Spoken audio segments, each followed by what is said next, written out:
And those that,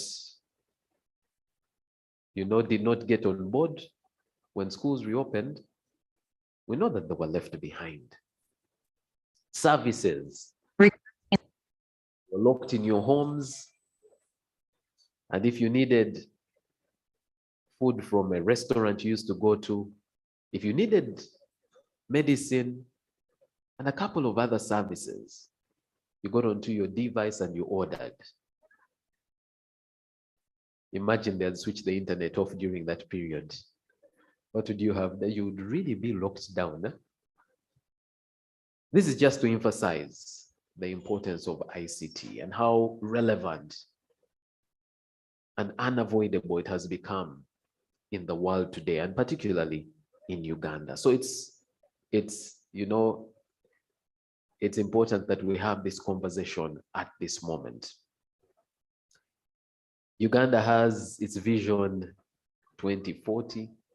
We have goals to achieve, 2030. We have the African ones, I think 2063. ICT is a key pillar in all of these. And so I look forward to the conversation. And just to start us off today, I'd like to invite a representative from our development partners. I hope I say your name correctly. Fan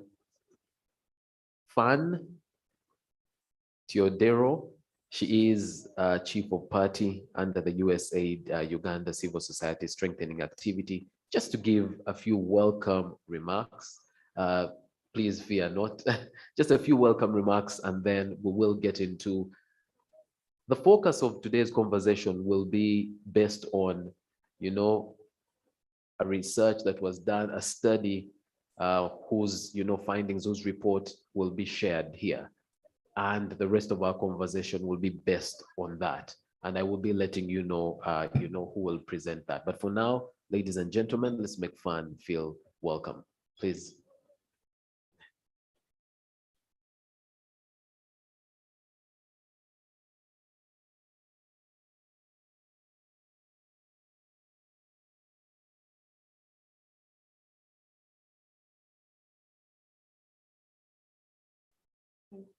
I mean, I only was invited last night, so I wasn't even invited to do an opening. So this is really quick remarks.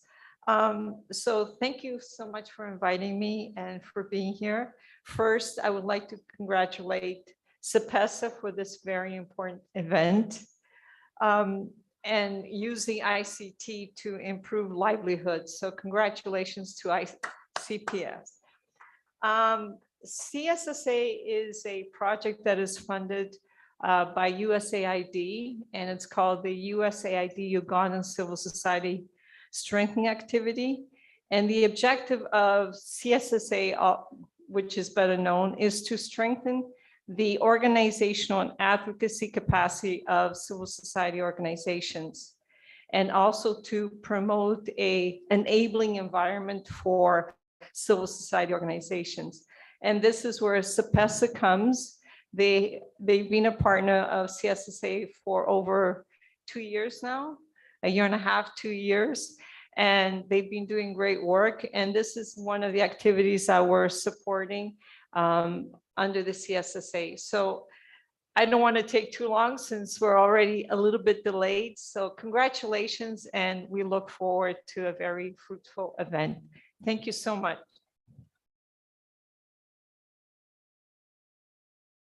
Thank you very much. Let's appreciate her.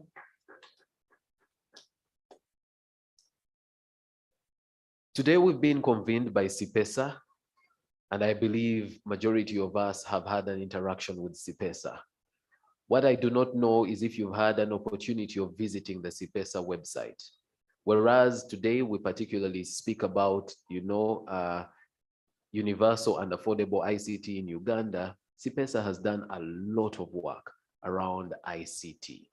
You might want to visit their website for, many of the reports that they have authored, some co-authored, a lot of work. It's key information that you can use in your day-to-day, even as, you get to understand these things more. They've done a lot of advocacy around policy, and that's why it's important that we have MPs in the room and other civil society, actors. So again, welcome, welcome. And we're glad that CIPESA has convened us to have this key conversation. I'd like to invite from CIPESA, Mr.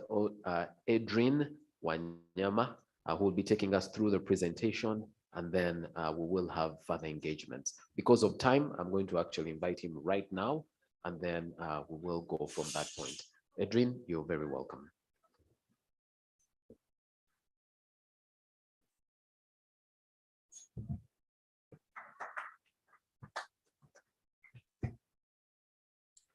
Good morning, ladies and gentlemen. All in your various capacities, all protocol observed, I wish to welcome you to this meeting of this important engagement, as they've stated. My name is Adrian Wanyama. My presentation will be projected on the screens, one to my right and the other to my left. So I am legal officer at the Collaboration on International ICT Policy for East and Southern Africa. That's the full name of the acronym CIPESA. And CIPESA is an organization whose offices are based in Uganda, but we work across the continent, and the main aim is to work towards an enabling environment where the policy and legal framework is quite friendly and contributes to improved livelihoods of individuals, of citizens in the different countries across Africa. Part of the work we do advocacy, we do policy analysis, we engage Parliament, we engage at the level of bills before they become laws. We also engage with the analysis of laws to try and find the various gaps and propose ways for bridging of the gaps. We also do capacity building, and we also engage the different all the various stakeholders, including especially those that impact greatly on the ICT sector, including telecommunication companies, internet service providers, and us or you, the consumers, who are affected either by the activities or services. That is, and we also majorly bring that together by maximizing on how to convene people from different diversities, including professions, experiences, and different capacities to work together towards an enabling ICT environment on the continent. That is briefly about CIPESA, and to visit more, just visit cipesa.org, https://cipesa.org. You'll find all the information there that we've done in this country since 2004. My job here today is to simply highlight or go through what our findings are, especially when we talk about the role of ICTs in promoting and facilitating universal and affordable access for improved rights and livelihoods. And of course, this is an engagement on engendering universal and affordable ICT in Uganda. And some of the discussions we're going to have are primarily focused on the policy brief, which was recently published, which tries to highlight the impact of digital taxes or digital taxation on the realization of digital rights and freedoms, and how it actually affects livelihoods of Ugandans. And of course, when you read the policy brief, you discover that it does not stop at only Ugandans, but we try to stretch and even draw comparisons from the allied countries to Uganda in the community, and as well as Africa as a whole, and the potential of ICT and its impacts. We could go to the next slide. I hope you'll follow.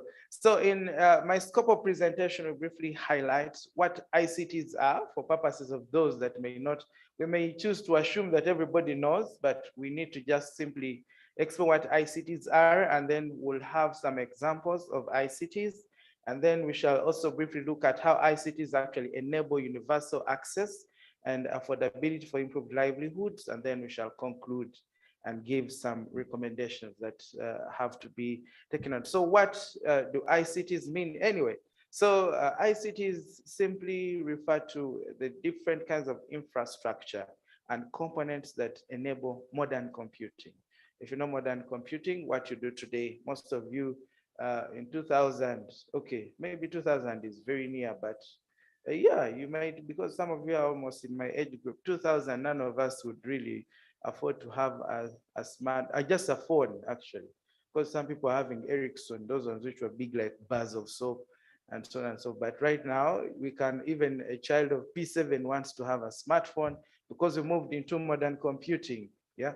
My daughter, who is just 5 years, knows the password of the computer they use. She knows where to find it. Now she's exploring PowerPoint, she's exploring Microsoft Word, simply because we are now in modern computing. So these ICTs are actually characterized by networking, networking components, applications, and systems that bridge gaps between the people, governments and organizations. And they do this by laboring and bringing us closest to each other, irrespective of the physical distance that may be between us. You are able to communicate with someone who is in the UK, someone who is in the US, someone who is in Asia, simply because computing or ICTs have bridged that gap.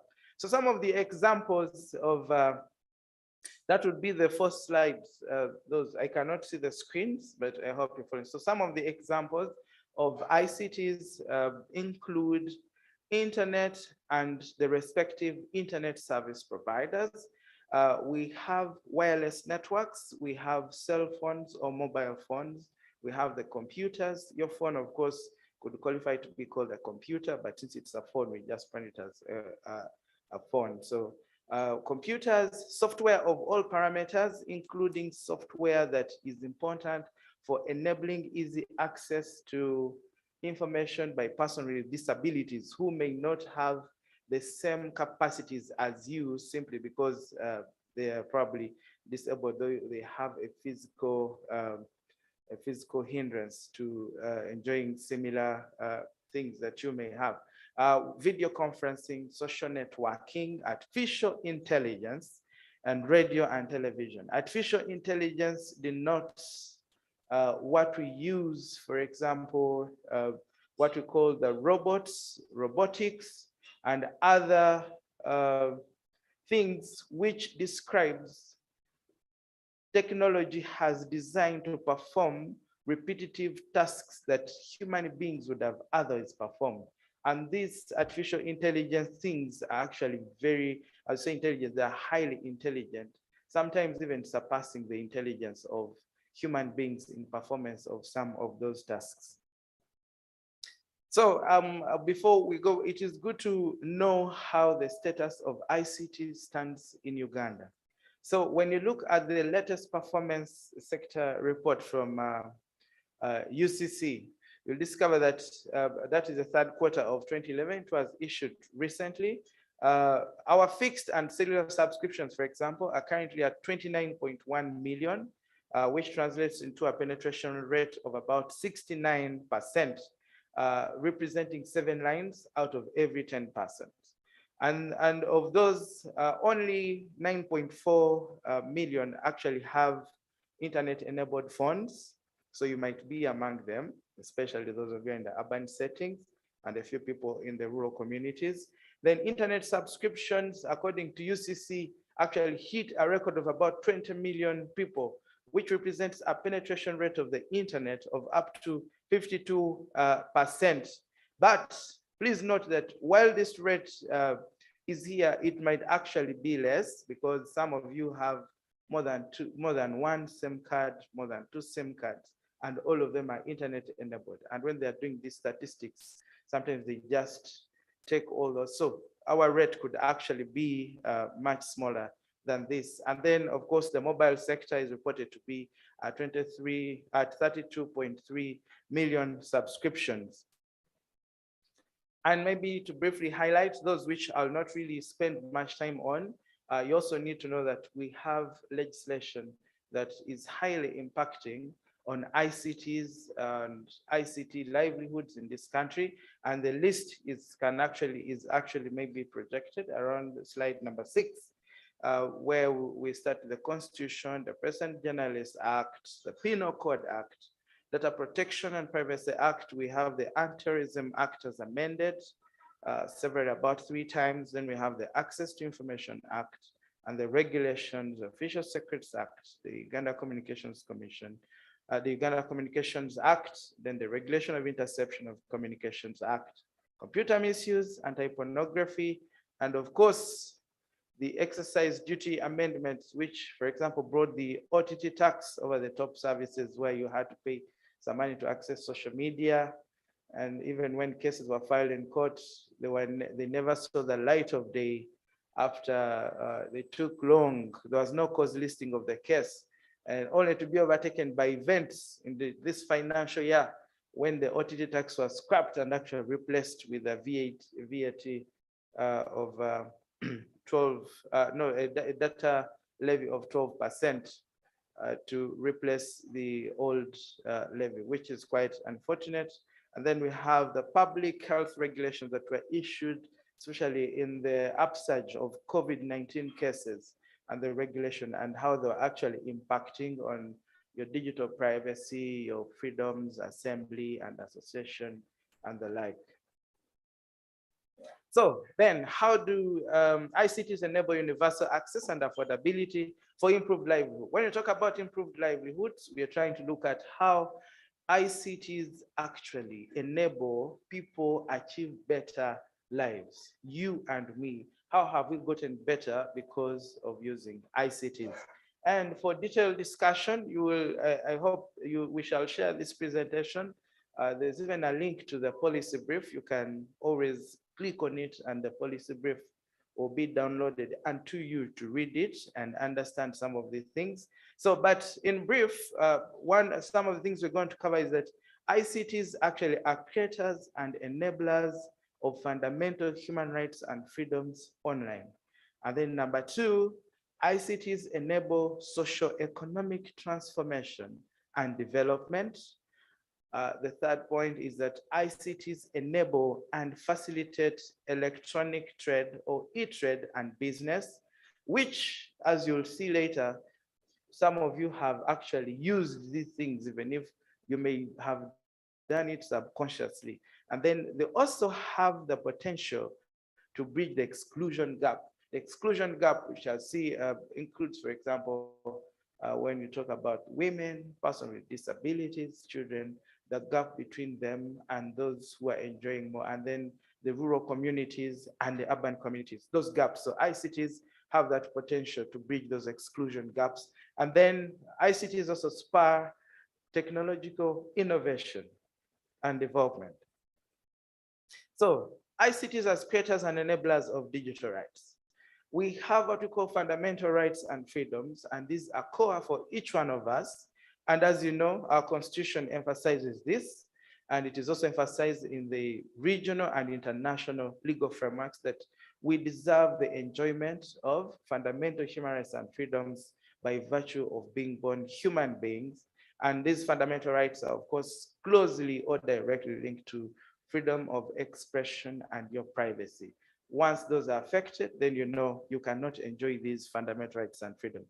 And then they allow us to access and enjoy those rights using the different technologies that we've mentioned earlier, like computers, phones, internet, radio, and television, and so on. So some of the examples of the digital rights we're talking about include freedom of expression, access to information, data protection and privacy, the rights of the children and their protection, intellectual property rights protection, especially for authors whose works are usually stolen or duplicated using online platforms, assembly and association, the right to be forgotten, which means removal of your information, for example, from the internet once it has served the purpose, then anonymity, which includes encryption of data, and though it is usually affected by restrictions on encryption from different countries, to the extent that countries usually prescribe very heavy penalties where For example, encryption is used without authority of the regulating entities like the communications commissions and the various authorities. And then it also includes universal and equal access by all individuals, irrespective of frontiers, so that they can enjoy rights the same way. So ICTs, as we noted earlier, they're a key enabler of socio-economic transformation and development. And how does this happen, and how do you tell that this is there? First of all, according to, well, as Gab had mentioned much earlier, the ICT sector, for example, contributes 9% to Uganda's GDP. And of course, this means that with more embrace of ICT, gross domestic product is likely to grow. But there are those things that actually affect GDP growth and increase, as we shall see on the other side. But in short, ICTs contribute to GDP. ICTs improve service delivery, such as, for example, payment of taxes. Most of you are able to get tax assessments without having to walk to a bank or to a URA office, and you're able to pay the taxes. Registration of companies and businesses and other forms of engagements. This has been made possible because of ICT and, e-governance. We have e-governance, which tries to bring services closer to the people, government services closer to the people, so that there's minimum movement and there's a lot of elimination of middlemen. So that is only made possible because of ICTs. And of course, our National Development Plan 3, government aspires actually to harness technology for innovation, economic production, and service delivery. And of course, Uganda has also identified ICT as a key to attaining middle income status. Those of you who are looking forward to middle income status know that ICT is one of the driving forces that is very critical. And of course, ICT creates nationwide employment, especially for the young people. So, and this can transform or can change into economic transformation, growth, and development.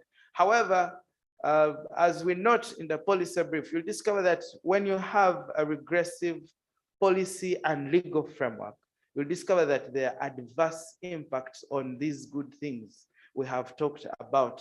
So that means service delivery becomes poor because people cannot access internet simply because the costs are quite high. Poverty is on the increase because businesses and transactions cannot go on as planned. People cannot access agricultural services much easily. Even access to markets is quite harder simply because ICTs are actually expensive to access and utilize or make use of. And also, when there are taxes and high levies on digitals or on ICTs, you discover there's an undermine of connectivity, and yet connectivity is often a measure of growth and development.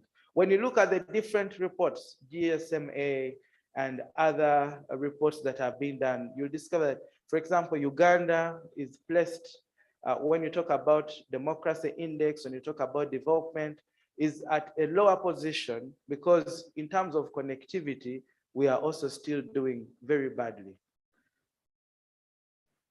So as I noted earlier, the other point is that ICTs facilitate e-trade and business. ICTs facilitate, for example, innovation and trade in business by promoting the development of applications, innovation by the different traders. As you may realize today, a lot of business is done online. You can make use of Facebook. You can make use of development of applications, which are usually more easily available to you through the Google Play stores, where you can access transport services. If you want a Uber, if you want a Safe Border, if you want Bolt, if you want any other service, you'll easily find it online because ICT has made it possible.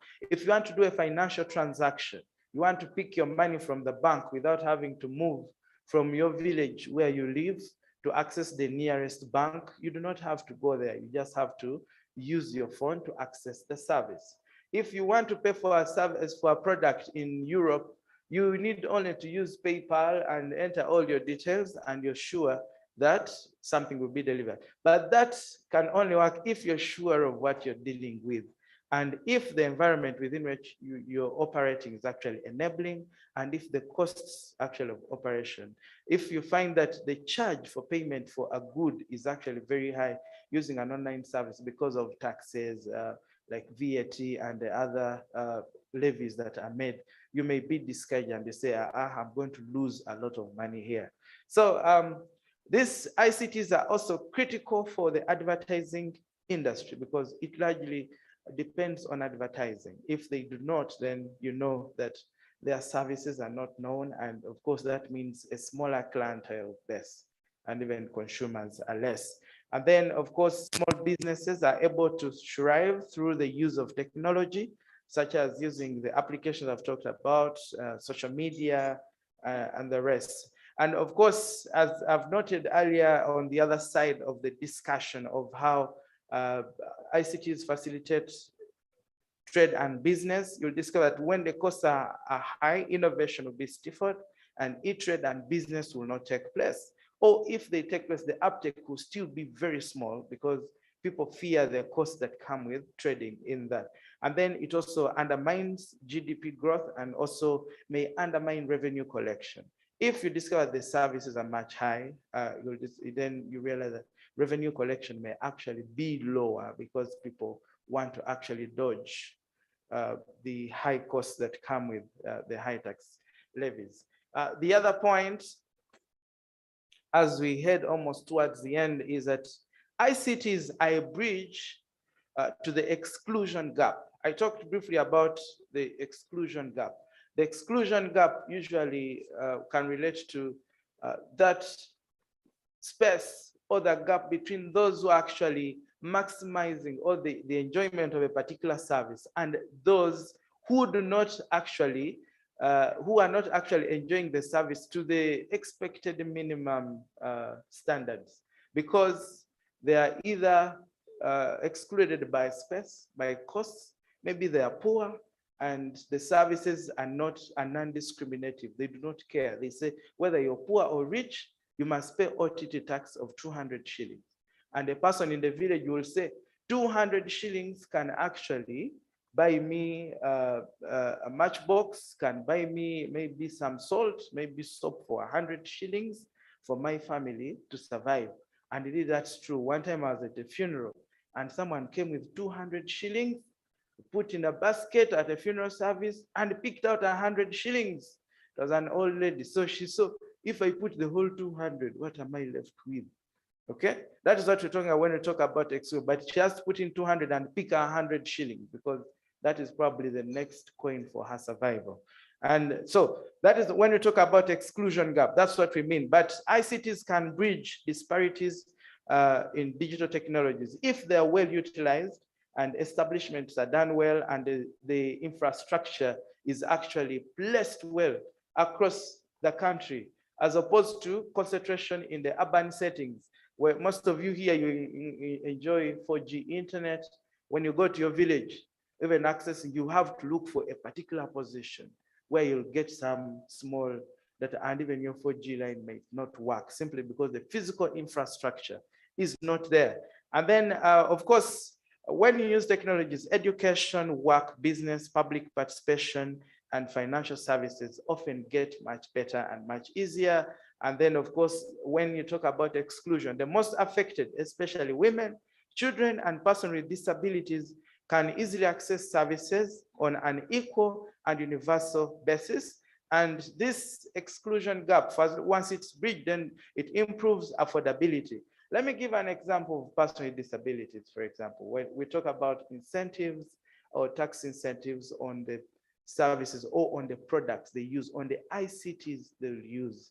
So sometimes we call for, well, in some of the reports that you read, as you'll see in the policy brief, that government, the ICT ministry has observed that there is need for government to tone down on the taxes on products, ICTs that, for example, persons with disabilities that use. However, We don't know how the reality is, but ideally that's how it should be. That when they want the products, the goods, and to enjoy services, then their products should be having low taxes on them. But even then, in another report that we did, we discovered that, for example, when these products are being brought in off funds, I think not a lot of attention is paid to ensuring that maybe they have enabling technologies, for example, that would enable people with hearing impairments to receive a phone call and know that I'm going to talk to such and such a person.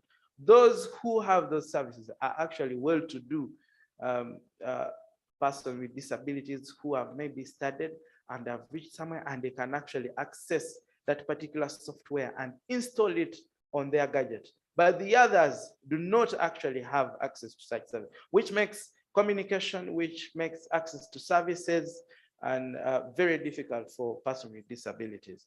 And the women are women, of course. Men can, I don't know why they say men can easily afford, but when you go to the rural communities, they tell you the radio belongs to the man, the phone belongs to the man. If you want to use the phone, the woman must request for permission to even put on the radio or even to use the phone.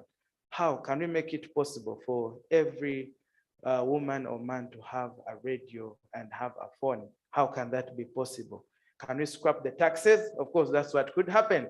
So, and when you have these taxes high and do not enable access and usage of ICTs, there's a wider gap created in terms of technology. The technological gap is widened between those who suffer exclusion and those who actually been enjoying. And then according to the Digital Economy Scorecard on Uganda 2021, for example, the most excluded people from the digital economy are the elderly, who are placed at 77%, the rural communities, who are placed at 73%, persons with disabilities at 71%, the youth at 43%, refugees 71%, and migrants at 65%. And of course, other research has found that Ugandan men are 43% more likely to be online than women. Okay, so the men who are here, you need to do much to ensure that our counterparts are also more likely than we are to be connected. So what can we do then? The biggest problem usually comes from problematic laws, which are usually even known. Since we even have members of parliament here, with our continuous engagement and studying capacity building and highlighting the gaps in some of these laws. We can have these laws amended, or these regressive provisions actually repealed, so that, for example, the 12% levy on data, the direct levy, then you add on the VAT of 18%, then someone pays 30%, should be repealed immediately with immediate effect, so that people can actually have access without having to pay higher for the services. The ICT sector is still growing and more legislation is expected. So we have to critically look at some of these legislation that come up, including the bills and policies, so that we identify the gaps and show how these gaps can be bridged before these laws actually, these policies become, or bills become law. We, civil society representatives who are here, we have the capacity, or we have the opportunity to engage in collaborative litigation. Collaborative litigation is opposed to the traditional form of legislation where it was a one-man show. My organization is the best. I am the leading public interest litigator. Here we believe that joint forces are better and they have a bigger voice than a smaller voice, which thinks is very strong. So we can take advantage of this together with technologists, academia, and activists to push our agenda. Compliance and integration of business and human rights in our daily operations, especially for internet service providers, telecommunication companies. This is key because we have the UN guidelines on how business should be conducted through the integration of human rights in the daily working. This is very critical. Why? Because it would bring those cases to rest, the scenarios where they are inclined to observing directives from government institutions or regulating institutions and ignoring the needs or demands of the consumers.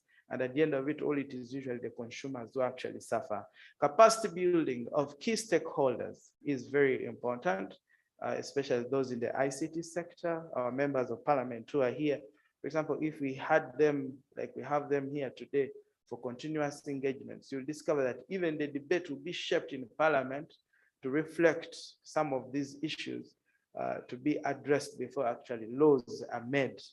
And then we can take advantage and make use of reporting mechanisms for society, like universal periodic review, to hold our states accountable for the different human rights experiences, issues, violations in the country. And we can also push our government, our members of parliament. Government is yet to ratify the African Union Convention on Cybersecurity, also called the Malabo Convention. This convention is important because it speaks about digital security, talks about computer security, talks about our data protection and privacy. Yes, we have a Data Protection and Privacy Act, but Uganda needs to make a commitment and sign and ratify this instrument because it is our own, it's for Africa, so that we can see that they are fully committed to it. So this is one of the gaps we have, and we request that you see what you can do to have government ratify this. And then internet key players need to strategically work hand in hand with regulators through continuous negotiations for moderate positions of operation, especially ICT, internet service providers and telecommunication companies, such that there's no conflict, especially in their operations of a daily life. So I want to call upon you to look at our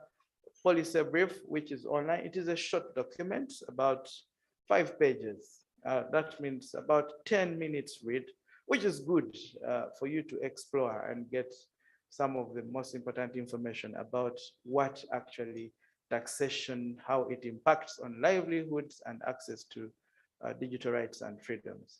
Thank you very much. That marks the end of my short presentation.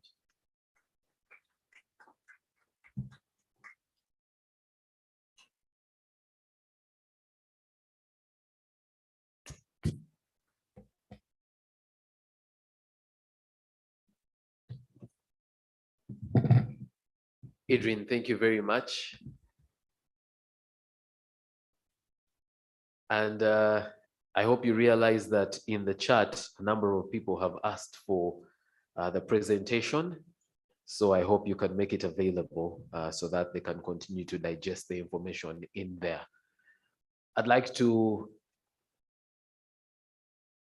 mention that we've been joined by a number of members of parliament, and I'd like a special thank you to the members of parliament, because we know that parliament actually has a sitting this morning, but for you to prioritize this meeting speaks so much about, the importance you attach to ICT and, its role in the development of the country. So let's appreciate the members of parliament who are present with us. I mentioned earlier the Honorable Maurice Chibalia, who is Bugabula County South Member of Parliament. He's here with us. The Honorable Mpindi Bumali, he represents persons with disability. He's over there. The Honorable Musa Noah from Koboko North constituency. It's very good to have you with us, Honorable. So I have mentioned the MPs with their constituency. Because I do not know the constituency yet, I am not going to say another MP who has joined us. When I get the constituency, I don't want to put an MP in a wrong constituency.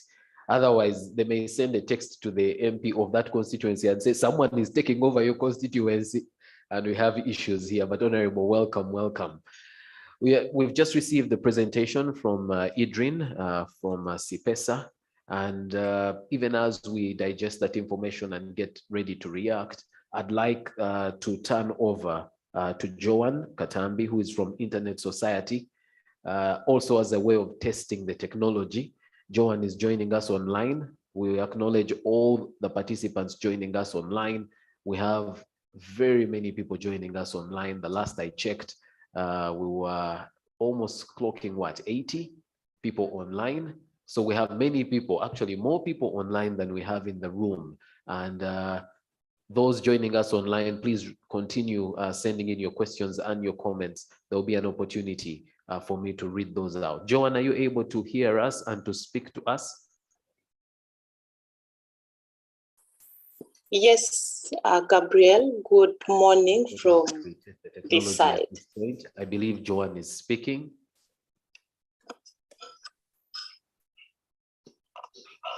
Okay, first give it another try, Joanne. Good morning once again. Good morning to you. Yes, now we can, loud and clear. Well, we'd just like your reaction to some of the information that Adrian has shared with us, and to put this in context, considering the work that Internet Society does. Is Uganda doing well or very badly in comparison to the other places where you work, and the trends you've seen over there? And also just talking about our policies, whether they are enabling or they in many instances they are stifling the growth of internet penetration and affordability. Over to you, Joanne. Thank you so much, Gabriel. And I want to give thanks to Spacer and USAID and IC, the International Center for Not-for-Profit Law, for bringing us together on this engagement. I'm here representing the Internet Society Uganda chapter. And of course, as a chapter, number one, we seek to promote open development, evolution, the use of internet, ICTs for the benefit of all urban and rural communities, while working with the different like-minded institutions in Uganda. So the society usually supports and promotes the internet as a global technical infrastructure, a resource that enriches livelihoods and a force for good in the society. Great insights from Edwin when he talked about the challenges that are still impacting access and affordable ICT in Uganda. So in regards to the policy, I think civil society, private sector, together with the government, we all need to work and advocate for the policy that is actually consistent with the view of the ICTs, if we are to realize the impact of digitalization in the Uganda's economy. Just to give you, of course, a brief. True, technology is developing rapidly, and of course, it is also seen as part of, an increase for the Uganda's GDP at a global and at a national economy. But again, there are challenges that are still, hindering this, result. For example, taxation, like Adrian also mentioned. The high taxation, of course, in the country, or what we call digital taxation, is really a limiting factor. It might not be seen with the people in the urban, but it really affects the rural communities. It affects women, it affects persons with disabilities, but also children, for example, that are using the internet for the education with the recent COVID-19 issue, where everyone had to go to online platforms in order for their children to still cope up with the education and also follow through the curriculum. So this other issue also around taxation, when it comes to infrastructure, you find that the cost of the tools, technologies are still very, very high, which now in turn bring in the issue around affordability for every individual. Just imagine if, for example, the ISPs are heavily investing in the tech systems, and then when they bring the equipment, they are heavily levied in terms of taxation. What are they going to do? They in turn will bring back the tax to the individual user at the end of it all. And now they will not even discriminate whether it is young or old, someone in the rural area or urban. It will be, everyone to pay.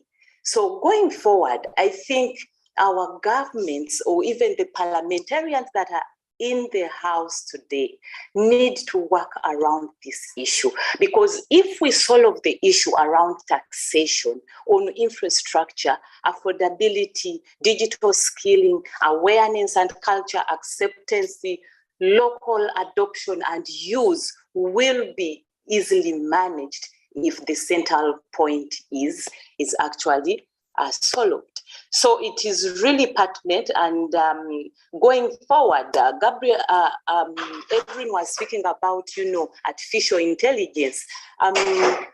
In a continent where this has taken course, people are speaking about AI, machine learning, big data, but we are not yet there, because even people are still struggling to buy data, to pay 1,000 shillings to buy a bundle, just to, for example, maybe check out something on the internet in terms of access to information. So there is really, really a lot of work that needs to be done.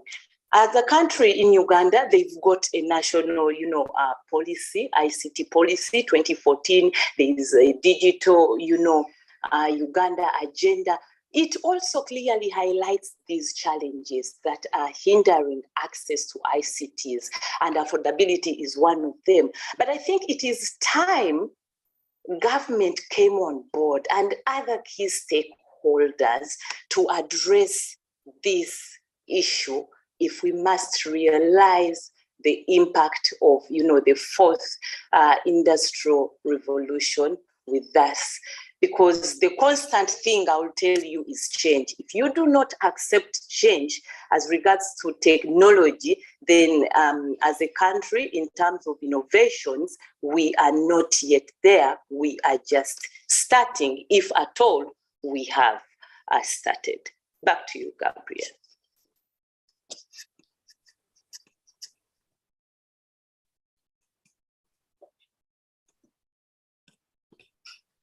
Thank you very much, Joan. Ladies and gentlemen, I'd like to ask, who of you was able to access your Facebook account in the last 48 hours?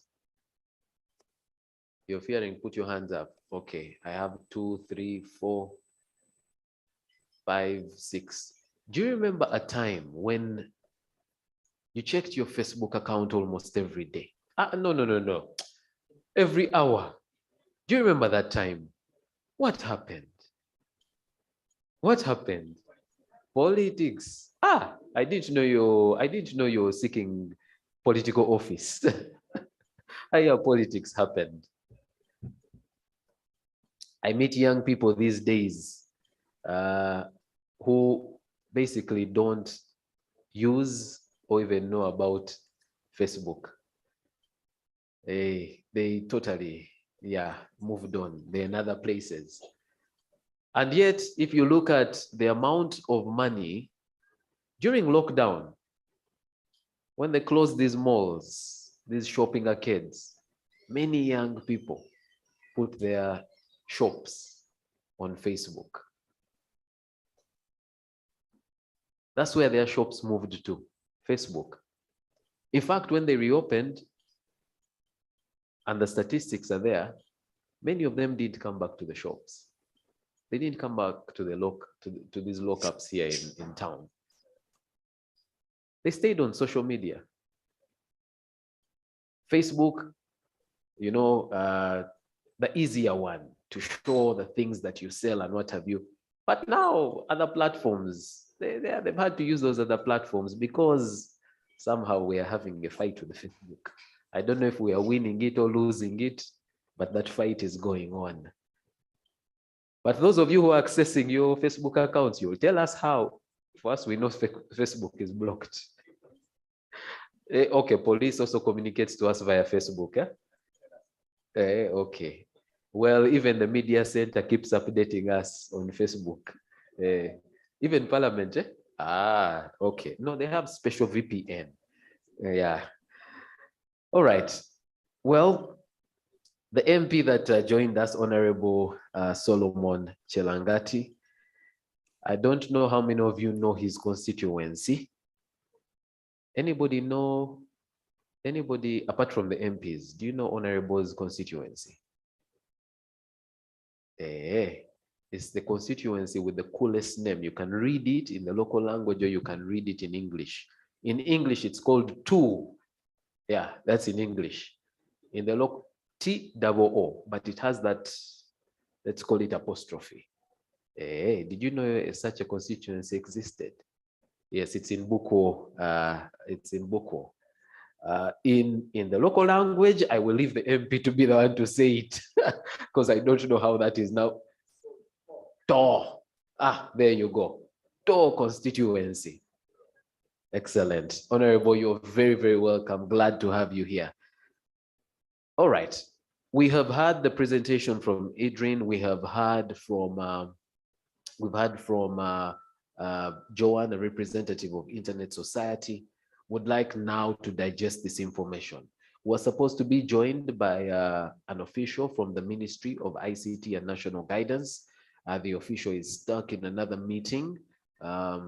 He should have been joining us by now, but hasn't been able to. We're also supposed to be joined by representatives from internet service providers. I don't know if we have any in the room.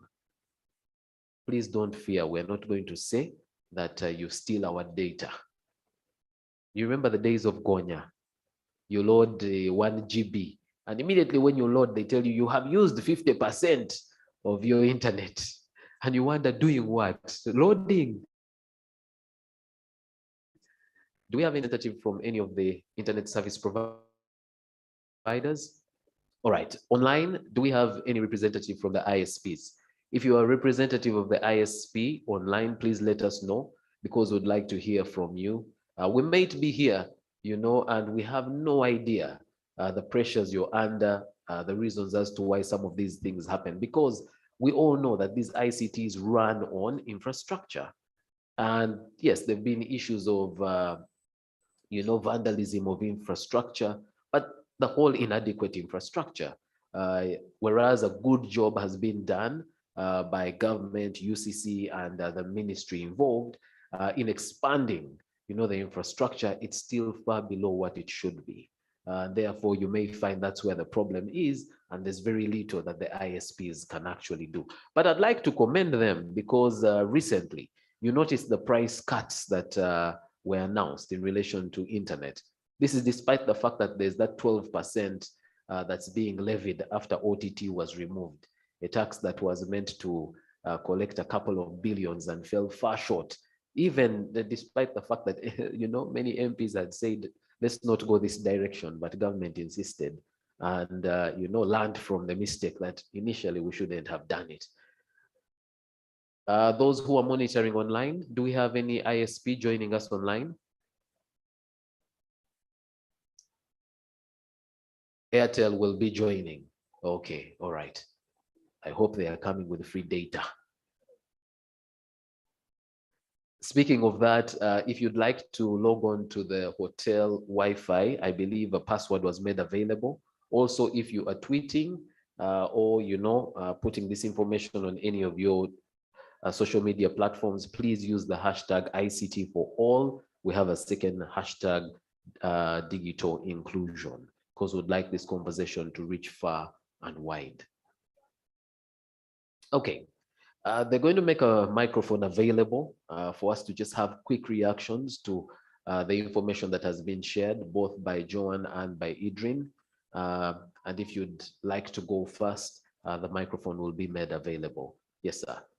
Since we didn't have introductions at the beginning, you will begin by telling us who you are. I'd like to let you know that we have physically present with us, I did mention earlier on, a representative from our donor. We have representatives from Parliament. We have representatives from government ministries, civil society organizations, academia. What have I left out? Do we have students here today? Oh yes, I saw a PhD student. I don't know if you qualify as a student, but yes, so a PhD, probably 2 PhD students. All right, please make a microphone available to the gentleman over here. I will also be coming to the chat and the Q&A online for the virtual participants for your questions and your comments. Your interpretation of what has been shared so far. Yes, sir. Thank you very much, Mr. Moderator. My name is Edward Sechewa, from Hapo Investigative Media. I'd love to thank CIPESA for this engagement, but one thing I've missed from this whole thing is the electrification of the country. I have a place just in Wakiso where I spend most of my weekends doing private work, but that place has no power. And you know that only 24% of this country is electrified. 24% of Uganda has power, access to electricity. And how are we talking about these ICTs without looking into the electrification of the country? I think that's a very big aspect that has to go hand in hand. If we are talking about ICTs, we have to talk about access to electricity. I think so. Thank you very much. Thank you very much. Key point there. I was shocked one time when we went for a retreat in a place in Mukono, not very far in Mukono. Quite frankly, even at the resort where we were, we could hear cars passing on the highway. We took a short walk, and in less than 5 minutes, we had all lost network. And then we realized that there were no power lines. Just here in Mukono, not even Kayunga, in Mukono, just off the road. At that time, I was a parliamentary journalist, and not very far from that day, the minister had been bragging about how the whole country had been connected to the power grid, and we were almost surpassing our targets. Wow, this is Mukono, a whisper away from Kampala. All right, Michael has his hand up. Could we please have a sprayable sanitizer to move around with that microphone?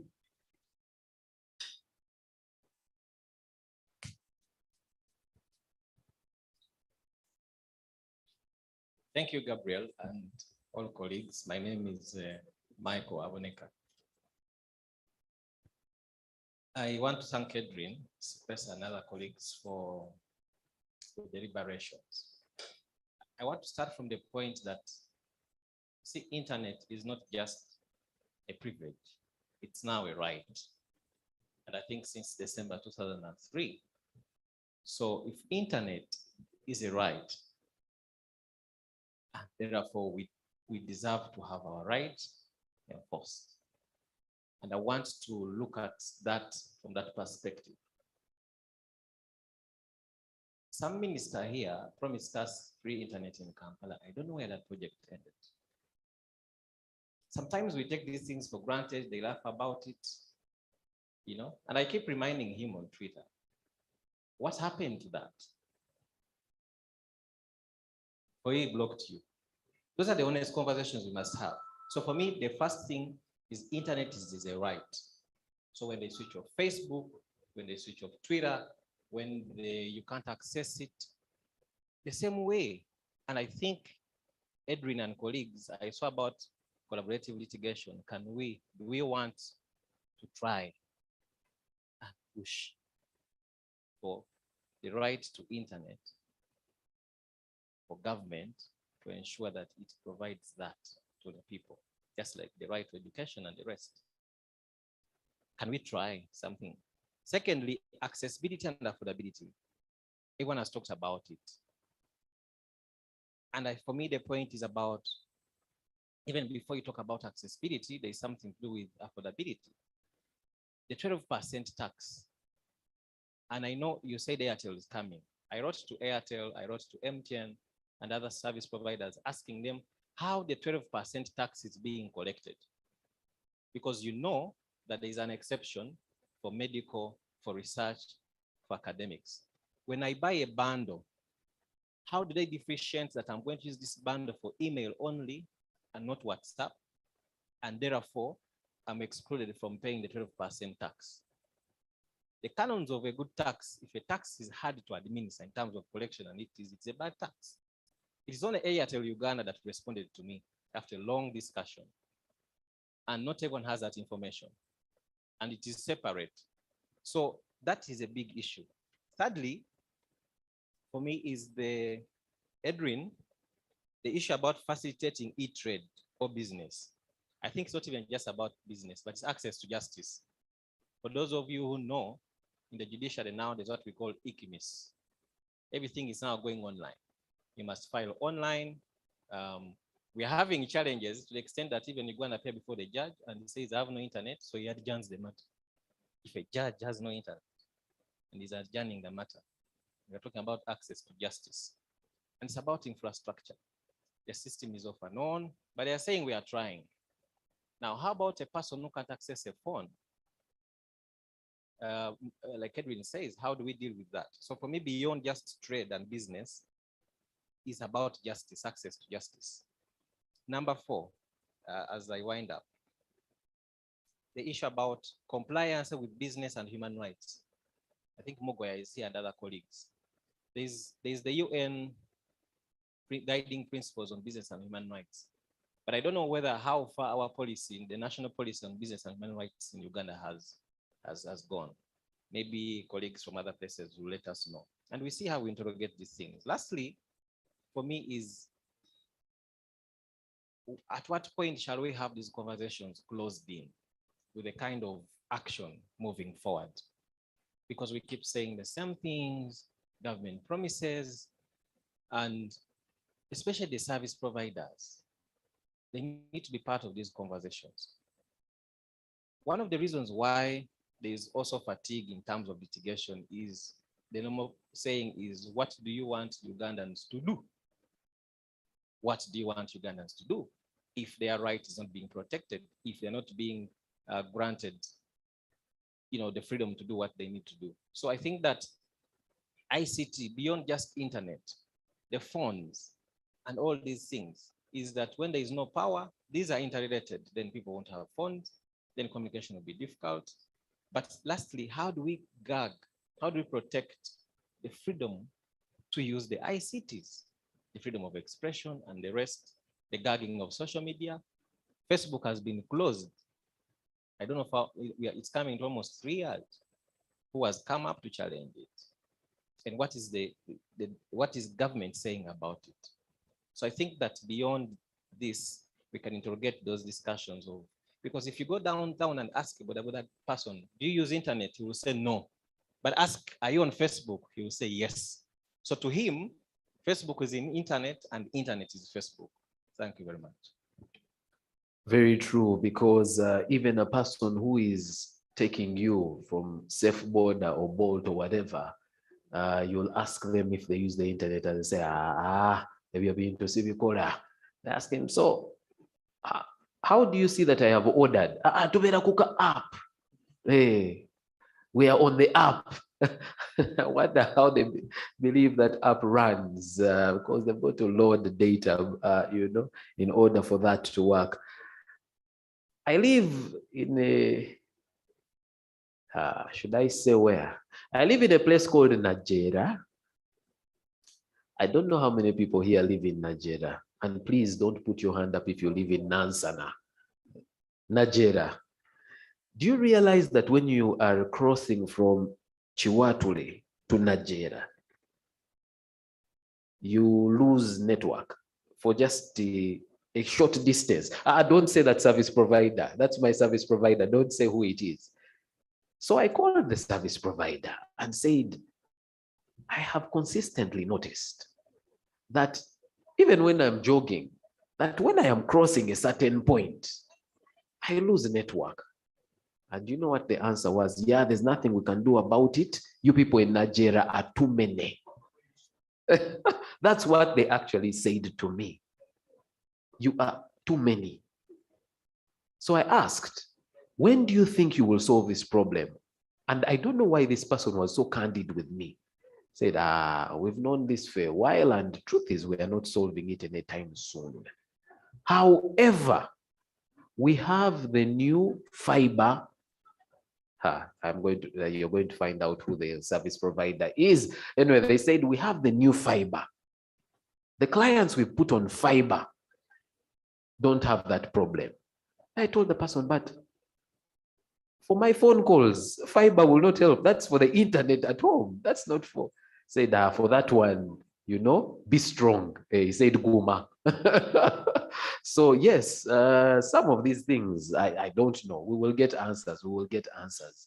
All right. That was Michael's comment. Michael, thank you very much. Let's make the microphone available here.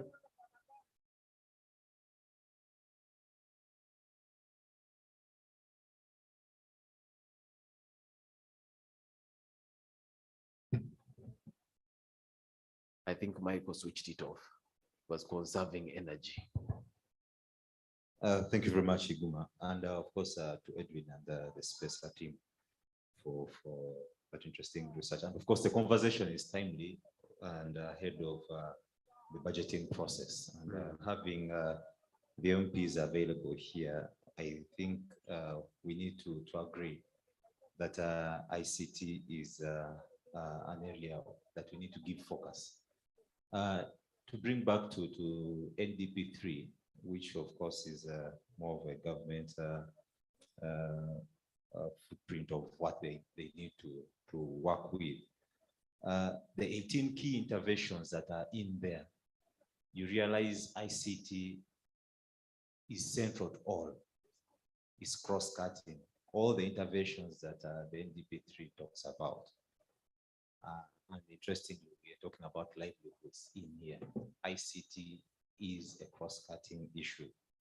But in Uganda here, we know we have absence of formal mechanisms to put in place to, of course, facilitate this technological transfer.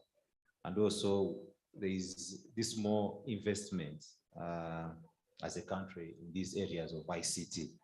The budget allocation 2022-2023 just gave 217 billion on digital transformation, but there is also more of a duplication. There is a digital transformation, then there is innovation, technology and development, which they also gave 24 billion. I don't think in these allocations, this would be enough for us to say technology, which is being central in carrying out all activities, everything, including in hospitals, in schools, has this kind of allocation. I think as the MPs in the House, when some of these budgets, I think, are presented, we need to look out at these critical areas for review and ensure that at least more allocations are provided in these areas, key sectors. Thank you. Thank you very much. You didn't give us your name. You know, online, when a person talks, you can see who is talking. Sometimes it's Samsung J talking, but yes. Yeah, thank you. Demiano Masesa is my name, and I work with the Center for Constitutional Governance. Thank you very much. All right, I'd like to take, Alan, we're going to bring the microphone to you. Let me just read some of the comments from those that are joining us online. I have a comment from Pino Ivan, who says, as an advocate, we should also make aware and advocate on issues around online safety for all, especially the women, PWDs, as they use these ICTs. Great discussion and presentation, Adrian and team. Well, thank you very much, Ivan. We also have Prosi Kawala, who says, how can we make use of community networks to minimize the digital divide without promising the big internet players, compromising the big internet players in the country? Can UCC make community networks licensing affordable as a way of connecting the unconnected. So during the total lockdown, some people were allowed to move around, the so-called essential workers. And because of some of the work I do, I was moving around. And we had a conversation around internet rights. And I asked a minister about how far they had gone with the free internet. And they said, no, the internet is there. It's around, government installations and particular places in the city and what have you. And I asked him, okay, now that people are locked down, who is using it? He said, no, when they open, they will find it there. I'm like, well done, well done. All right, Alan.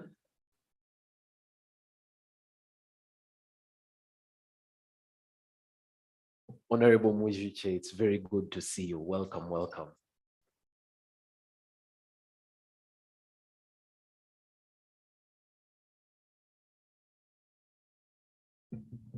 Ms. Kinani Alan, and I work with Junior Achievement Uganda. Thank you so much, Sipesa, for convening this meeting and for the presentation from Wanyama. I'm so happy that he hinted about inclusivity and highlighting works around persons with disability. We all know that Uganda has almost a population of over 15% of our population is actually people living with disability. And there has been a lot of, lack of a better word, segregation and lack of accessibility to ICT by this group of people. And I think that it's a very, very pertinent issue that we need to take on hands-on. But maybe it's me, but I did not hear anything around ICT in education. I think COVID presented itself, in ways we all know, the unprecedented effect it has had, especially on education in Uganda.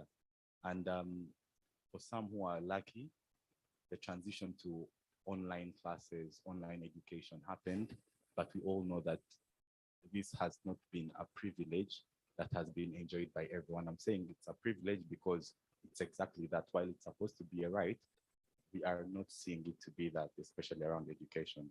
And we can talk about trade and business, yes, but we also need to look at who are the biggest beneficiary of internet.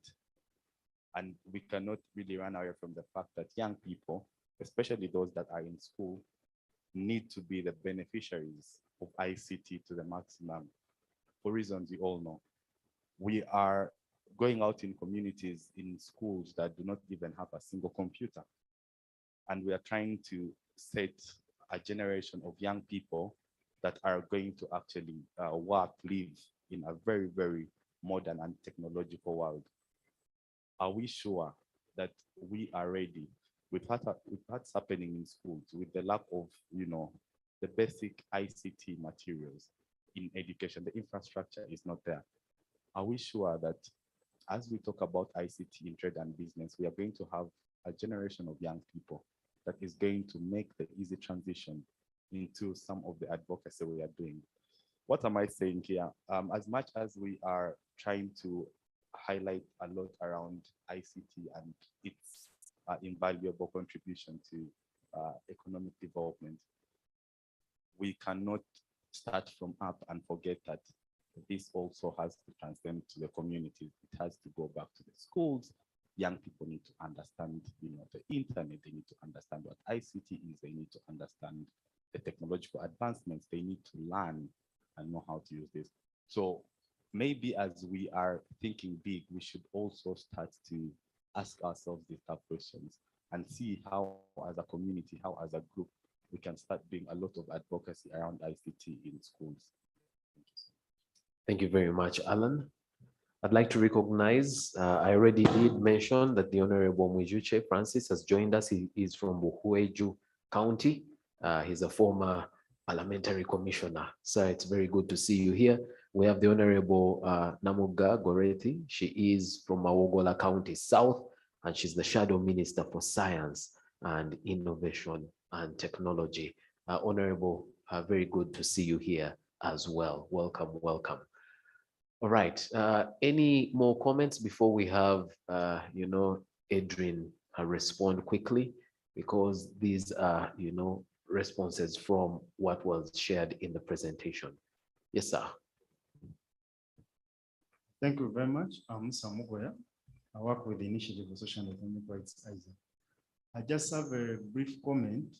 I remember there was a time when the Minister for ICT, and I think that time was Frank Mwebazi, before he was, I think, shifted to Minister of Gender. He was indicating that he was pursuing the whole issue of doing away with the expire of data, where you buy your GBs like buy 20 GBs and you use them until you finish them. I've never understood why you buy your GB. Of course, they say it's for 1 month, and then even when you have just used 2 GBs, they are done. It's like as if the service providers are telling us that we should be on competition to ensure that we finish off the data. Is there a possibility of ensuring that after doing away with that limit, you buy your bundle and you use it until it gets done, then you buy another one? Thank you. Yeah. So it's the equivalent of going to a restaurant. I think you saw the advert. They gave the guy a whole plate of food. And when he had just started to enjoy the food, told him, sir, sorry, your time with us is done. And the rest of the plate was taken away. So buy a full GB, yes, buy a full bundle of 20 GB. However, when you get to about 7 GB, yeah, it's okay. We'll take the rest. We'll keep it. Please come back tomorrow and get a fresh plate. All right, those are very important things that we have to respond to. The good thing is in the room, we have, duty bearers. Online, we have duty bearers. And in relation to things like this, it's important that the rights holders are informed and therefore can stand up for their rights, demand their rights, but with knowledge. I see a hand that has gone up there. That will be, I believe, the final one. But wait, in the presentation, they said women are particularly disadvantaged. I am not going to be like the internet service providers and disadvantage the ladies in the room. So please, I am going to insist that there is a comment from at least one lady. Yes, sir. No, I haven't chosen you as a lady. Yes, Regan.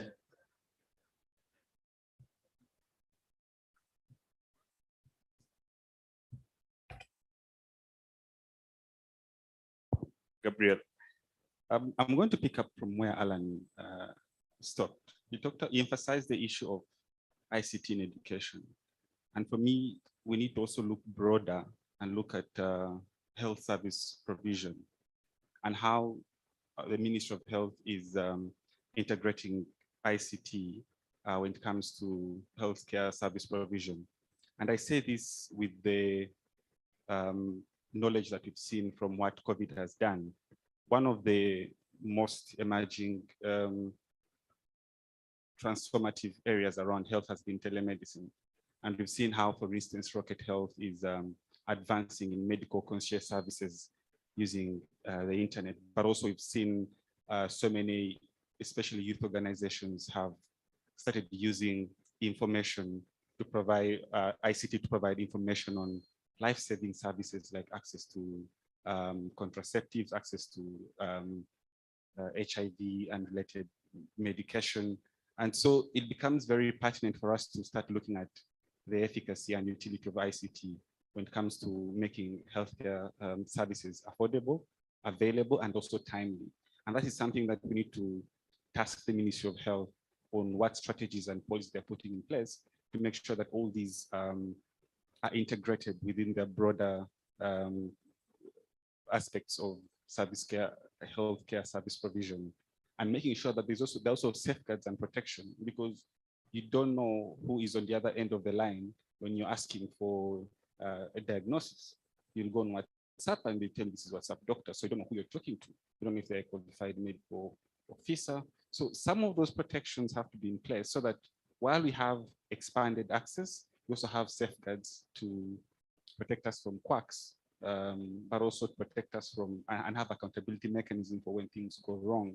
And that is something that, even as we discuss with members of parliament, are questions we need to start asking ourselves, but also posing for the Ministry of Health. Excellent. Thank you very much. Even as you share information online with the person who you believe is your doctor, and you're giving them, your medical history, etc., you want that information to be safe. Yeah, excellent. Adrian, you'll be there and somebody publishes how many teeth you have because you disclosed. Oh, yes, I think I saw a hand there. Thank you. Thank you for reminding me. Excellent. Thank you. My name is Marina Guti from Uganda Media Women's Association. For me, from Adrian's presentation, we see that we have enough policies concerning ICTs and digital use in Uganda. But the question is, to what extent are these policies achieving their desired outcomes or intended outcomes? And you can agree with me that we are already failing at the 2040 vision. It's because of the regressive policies on social media use, and mobile money. And as civil society organizations and maybe other stakeholders in technology and the government of Uganda, we need to be more deliberate on implementing these policies, maybe re-strategize. We need to change the how, because we have already been doing these things, but we need to realize the gaps where we are failing at, re-strategize and get back to it. Yeah, that's it from me. Thank you very much for that comment. No one is allowed to quote me on this, but I know somebody who said that social media is for Lugambo. And in the last 2 years, that same person has used social media for making the most important announcements in this country. I don't know if it's Lugambo or it is. Yeah, that's what I'm wondering. Is it Lugambo or this is serious stuff? A reshuffle was announced on social media, a lifting of this and the other. Well, just to emphasize how important social media is, how important ICT is, and we just cannot avoid it. Adrian, over to you.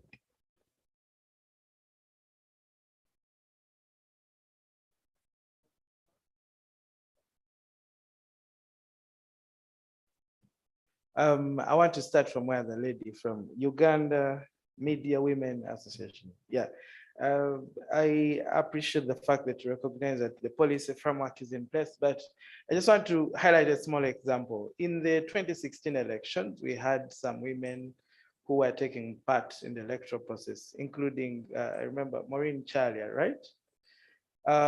WUMWA published a report, for example, trying to show how, for example, women were actually being portrayed throughout the entire electoral process, while men were being portrayed in a different way.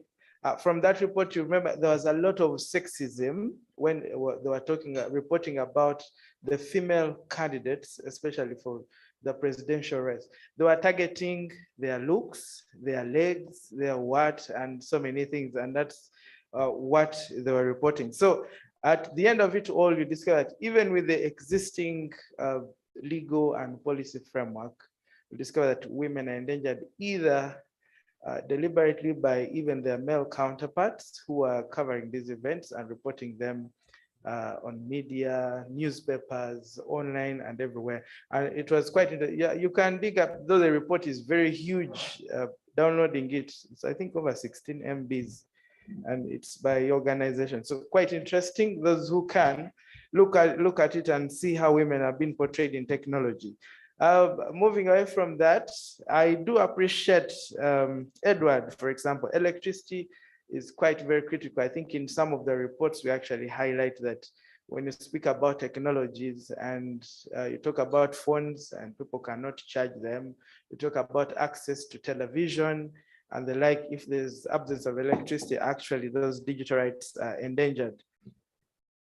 In last year, we took part in meeting organized by the Lawyers Hub Kenya, and CIPESA was privileged to organize a session in which, for example, we're talking about COVID and how COVID impacted on e-justice. So I'm very glad that that Michael brought out the issue of e-justice. And I think if you visited the CIPESA website, there's information that we wrote about how actually e-justice is very critical and how technologies actually promote access to justice. And of course, drawing light from COVID-19 and its impacts. For business and human rights, I don't know if there's anyone from MTN here. Recently, we did a small brief. MTN took a first initiative to embrace a policy where they're trying to integrate UN, some of the UN principles in their internal policies of conducting business and how they are committing themselves to respect, for example, data protection and privacy of the individual and the related digital rights and freedoms in their operations of business. And they're talking about, for example, when you talk about data risk assessments before you do anything, before you deal, before you expose your client's data. And we're trying to put them to the point that how are we sure that you're going to do this? And we're drawing their attention to the key underlying principles in the UN guidelines. So MTN has led by an example. We had a whole meeting with them, and you can also visit our site and check out some information. We call upon other telecommunication companies and internet service providers to pick a leaf, and not just picking a leaf, but also putting that leaf to real practice. The aspect of budgets for my colleague here, we need, even with the increment, yes, the MPs can do their part, but also MPs are supposed to ensure that they monitor the budget implementation and how actually the monies have been spent. So increasing the budget is one thing, but also we need to buttress that with proper monitoring to ensure that even if these resources are committed to technology, they actually do the work that it is supposed to do, as opposed to some individuals using that money maybe to benefit them and their family members and other people who may be akin or next to them. Online safety is very critical. This is one of our focuses. We've not talked about serious digital security here, but we are conducting quite a number of trainings across the country on digital security and how to ensure that children, women, men, and everybody stays safe online, and the various measures that even organizations can undertake to ensure that they are digitally secure. And then education and ICT, someone spoke about this. Again, COVID-19 brought to light that actually education was greatly impacted when COVID-19 came in, and we saw a wave into the embrace of technology and how education can actually be promoted. Some of us who teach, we have been largely teaching online. You could even travel without limitations, without having to appear physically in class to do the teaching. And of course, there are also underlying issues that we have to undertake. And of course, countries like Botswana, they have policies where, for example, they can target a particular district and ensure that they install technologies enabling in schools, health facilities, and those particular public places where individuals can access services. So we are speaking that the government needs to pick a similar leaf and ensure that across the country we target particular places where we can have, but of course the government has done some work where there's some connectivity. If you read the reports, they tell you we have connected this number of schools. This number of schools are connected to the internet. They have computers. And of course, we have ICT in the education curriculum for secondary. I think even primary, they struggle to teach the children similar things. For some of us at university, for example, now the lawyers, we teach ICT law and policy. So it is something which is going on. with full embrace and by the Curriculum Development Center and what we expect to see better things. As I wind up, I want to talk about internet neutrality, what someone raised about data. I also want to relate, remember Facebook Zero? When you had Facebook Zero that you didn't have to pay, but one access to Facebook was even very problematic. You could not easily get to it, and it will not give you pictures, isn't it? You'd just see, I think, words. Those were the conditions. Away from that, I want also talk about the study from home bundles that were introduced. For example, I one time bought the one of Airtel to try and see that my children and those who are at home can study from home. Now, incidentally, the Zoom links would be sent via email or WhatsApp, okay? But with that data bundle, you could not access WhatsApp or you could not access email.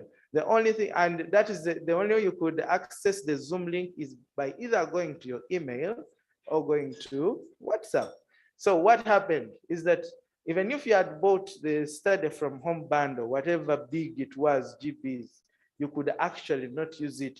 You had to be forced to buy a bundle which can enable you access by access email or WhatsApp in order to access the link, and then you click on it, and then it would later do it, and then it would later open.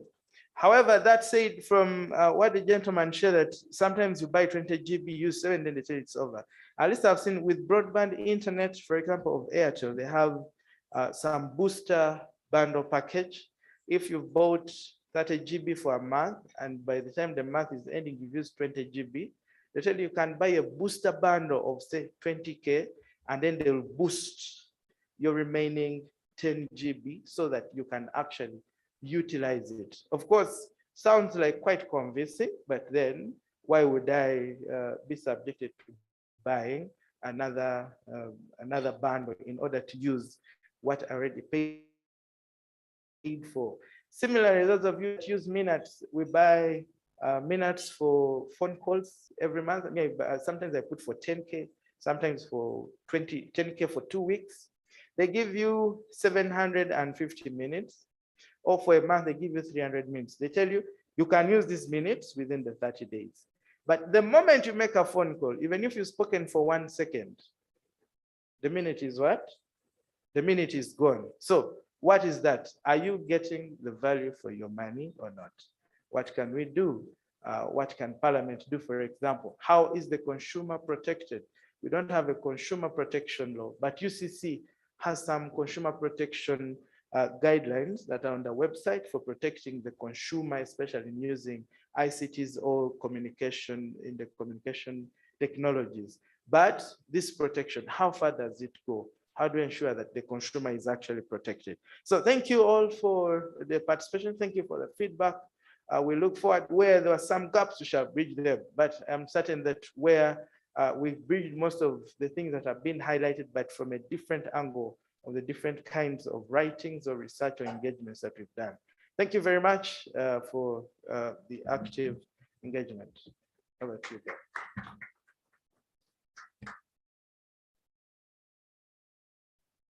Thank you very much, Adrian.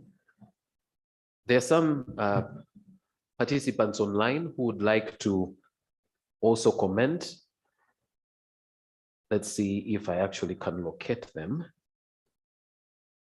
Here we go.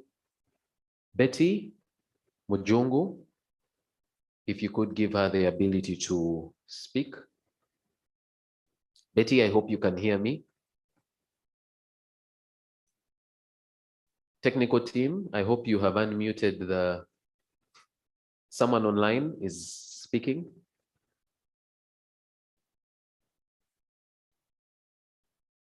Betty, can you hear me? Or she's muted.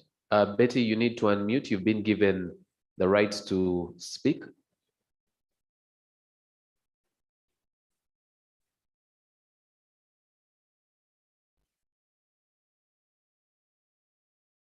Okay, probably we'll give an opportunity later on.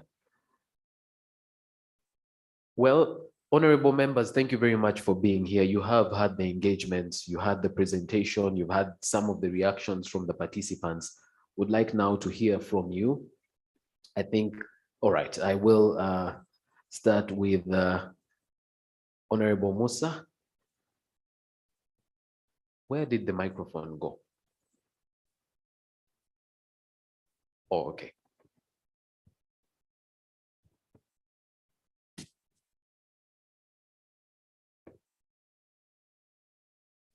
Thank you very much, the moderator and the presenters. My name is Dr. Musa Noah. I've already been introduced. First of all, I want to thank you for this invitation and for this engagement. And I feel this is very timely when we're considering the budgets in the parliament. All that has been discussed actually is correct. I want to agree with it. And I want to say for the country, as you have already said, we are still at infancy stage as far as ICT is concerned.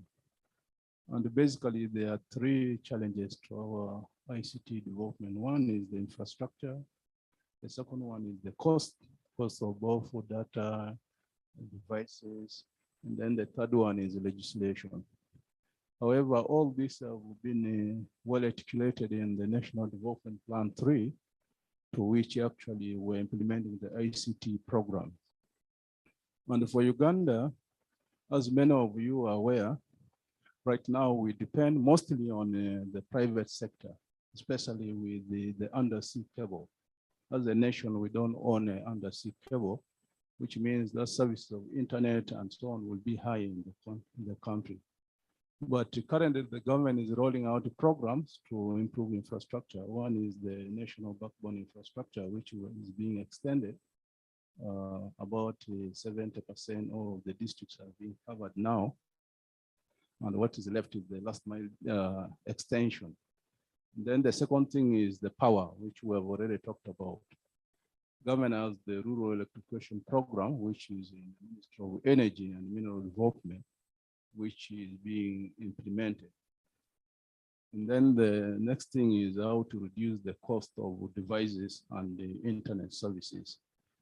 To reduce, actually, the government target is to increase the penetration of internet to the rural areas and to all communities. Then the second thing is to reduce the cost of ICT devices.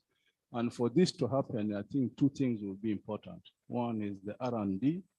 We need to do research, innovation, and to see that we have local production of ICT equipment, especially phone and so on, so that we can reduce cost. And then the second thing is to improve the infrastructure in order to reduce the cost. But the challenge now we have is the funding. As one of the members who spoke earlier said, the funding is very low, and we really need your involvement, especially in the research and providing us the information so that we can be able to push. Yesterday, we presented our report of the committee and the floor of the parliament. One of the key things was the funding for the ICT sector. Government funding to the sector is not reflecting its objectives that it laid in the National Development Plan and Vision 2040. So it will be very important for us to work together so that we can really push government to see that we increase the funding for the ICT sector. As we're talking now for this next financial year, actual budget shortfall is about 190 billion. We talked of 200 something, which is for this financial year, the proposed one. But out of that, around the 53% is going to paying areas. What we're going to have for implementation is just about 56 billion, which is very, very low. And now what the committee is doing is to engage Parliament and the Budget Committee and the Ministry to see Minister of Finance to see that we increase the budget. So I'm very grateful for being here, and I think from this presentation we'll get a lot of information that will enhance our arguments in Parliament. Thank you very much. Thank you very much, Honorable. Honorable Chivalia.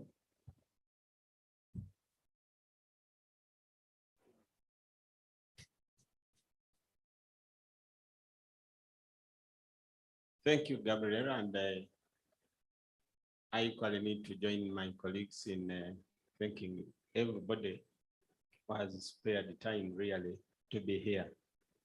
Especially, I wish to equally thank my fellow MPs. It's a tight period.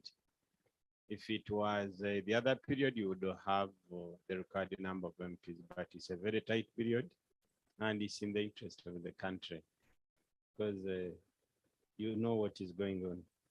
I need to thank Edwin for the presentation. I need to thank whoever has participated in presenting. Now, my challenge is I'm going to respond or react in two versions. In the history, they used to tell us that a man has one character, but for this specific presentation, I will respond like any other person would respond, but not forgetting that I'm a leader. So the other side, I have to equally respond as a leader. But like any other person would respond, nobody can deny the fact that ICT is very relevant. It's the way to go. Unless otherwise, we can't avoid it. We can't run anywhere. We can't hide anywhere. If we have to develop a business, we must take on ICT to be at the center stage. The other day we were at the border checking the scanner in Busia. You normally hear of the one-stop center. One-stop center where you come, these stories of offloading the containers, even those goods that are perishable are offloaded, then they are loaded, you go the other side, you pay, you offload, you load. It was becoming so much tiresome and inconveniencing. So there is now a move to you bring your goods, they are in the container, they enter the scanner, and the scanner will be in position to tell whatever is there. You know what it means and how it saves. The story of health, because these are key things that we must respect. Health, if technology is not there and somebody is in ICU, you know what it means. So you know the role of technology. Education, the other day we were in Belgium discussing the differences in education for our people in Africa and Europe. Now, COVID existed, COVID destroyed the country. But some of those kids outside Uganda and outside Africa continued with their education normally from home because of the e-learning. Now, for us here, my people in Bugabula South, they don't know these stories. They can only walk, go to class. If there is a chance, the teacher is there and he gives a test on paper. The story of when they began to introduce the story of smartphones in schools, you know how parents reacted. So what does that mean? That as a government, as Ugandans, we must wake up and say, if we have to develop, if we have to move, there is no shortcut. There is no shortcut, whether agriculture, whether industrialization. If it comes to industrialization, you know the role of ICT. You get it. Even if you see Uganda is good at security. Instead of going to look for Konyandi, we come up with the one gown, we say tomorrow we go to the hat, the other day we shall get to the shoe. Use technology and track him. How those USA people used it to track Osama bin Laden. Osama bin Laden was tracked because of technology. For us here, we are hunting for Connie, sending people in the jungle. Tomorrow, we nearly got him. We only found a shoe or a slipper. That story should come to an end. And you know, now you hear what is in Ukraine. They say the USA took a ship and they staged it somewhere to disable any equipment of Russia. Now UK is saying is sending another, they are sending their missiles that are going to, that is all technology. So technology is an issue that whatever case may be, all we have to do is to make sure we appreciate it, we prioritize it, and you know, you people, a person called Mr. Google. I wonder those people who lived in those darker ages. You even, if some of these people, Gabriel, some of these people are young. For us, when we were in secondary schools, to girlfriends, we were writing letters. I love you so much. You are this, you are this. The letter takes a week to move from Muiri to Wanyang. Now, these ones, as is on bed, is communicating to the other one. That is how far we have gone. Somebody goes to a country, you are not bothered. You even have, so long as they tell you the place is this, Mr. Google tells you, can we promote Mr. Google? Whatever it takes, can we sacrifice some of these other things and make sure we are there, we are moving, we make a government to realize that where we are, how we are moving, if we want to progress, whether we want to move to the middle income, whether we want to achieve Vision 2040, we must prioritize technology. Then in the other side, colleagues were talking about the protocols. There is a protocol they talked of. The only challenge as leaders is, you see, as you ratify some of these protocols, they must be clear. You get it. You had the Abuja declaration. It was specific and clear when it was talking about health. You get it. If you have to have Maputo declaration on agriculture, it was clear. So some of these protocols, even international, as we go to engage them, can they be clear so that this is the position? And when we go to government, we must demand for this, we must go for this, and we must say this is the way to go. But as we promote, some colleagues we are talking about now, right, we accept ICT is a fundamental right now. We must add it on these rights that we have. But we only that as leaders also, we just have to control them a bit. We may just open and you see disaster. We don't want to hide. You know our youth. They are youth who are using technology for innovation. Clearly, research, innovation, coming up with this and the other. But there are also youth who are misusing technology. The only work that they have to do is to go for pornography, use YouTube to do this. You get it. You get it. Now you go there, you have got a chance to abuse Mr. Mwijuche, you call this and the other. The other time you get a chance to do this, you produce this. We shall get a polluted generation if we don't tame it.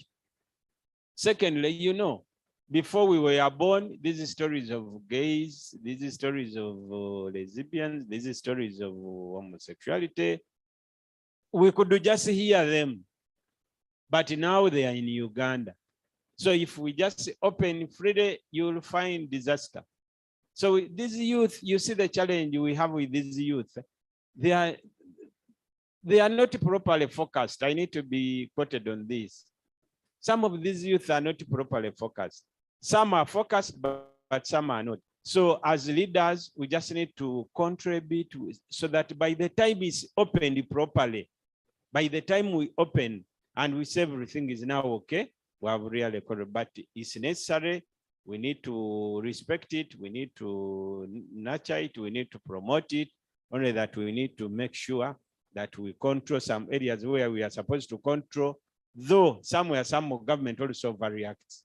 Instead of saying we don't want results to be announced, you have an electoral commission. Radios are there, TVs are there, everything is there. You wake up and say we have closed the internet, we have closed the Facebook because we don't want this one to know this. Now, why have you put elections there? You get it. Somewhere, some of government also should be put to account and be sincere and sensitive, not waking up to make others suffer. Then I remember that period, it was around 2-3 days or more when they switched it off, simply because of useless interest for some few people here. You can't make a country suffer. They can't even weigh the loss of business that people suffered. They can't.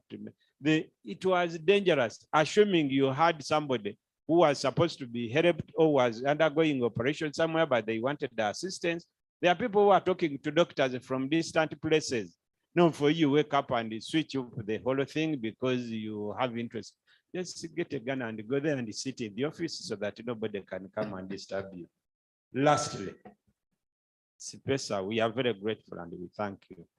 But when MPs come like we came, we just want you to come up with the paper and tell us, these are the things for you when you leave this place. This is our position. You go and advocate for this. That is how we shall go to advocate. The moment you come and present everything and we participate like others, without a clear paper. For us, we shall go back and also discuss and share like that. But if you give us a paper here, we would go back and say, now, how do we tick? We tick A, this one is ongoing, this one is lacking, this one is still, then we put also government to task. Yes. You get it? Put government to task, and so that whenever we meet, like if we were meeting after 3 months, we would come back and say, the other time we were in Victoria, and this is what we look at. How far? Then we come back and account. But stories of also coming to also participate like others, and we go and we shall not move forward. So next time we request, come up with a paper, give us your expectations, and ask us to go, so that when you call us back, we are in a position to account and how far we shall have moved. Thank you very much. Thank you very much, Honorable. And that last point is well noted, because as MPs, you sit in very important positions and, are key in, directing the policy and the decisions that are made at very, very high levels. Honorable Mujiche. Thank you very much. Sorry, I just came a bit late. I had another engagement. But there's a young lady who talked about aggressive policies, and I was concerned. Of course, in a country of uncertainties, where you find everybody is scared of the other, you have a scared government, the opposition is also scared, you don't know what's going to be posted, so government is protective. But you also have a government of very old people at the apex. And for them, the priorities are different. Whereas you think this is more important, they are looking at life they talk about securing the future, but maybe it's just a statement. And that's why you are talking about a person who said social media is Rugambo. Of course, I can guess who it is. He's a very old man.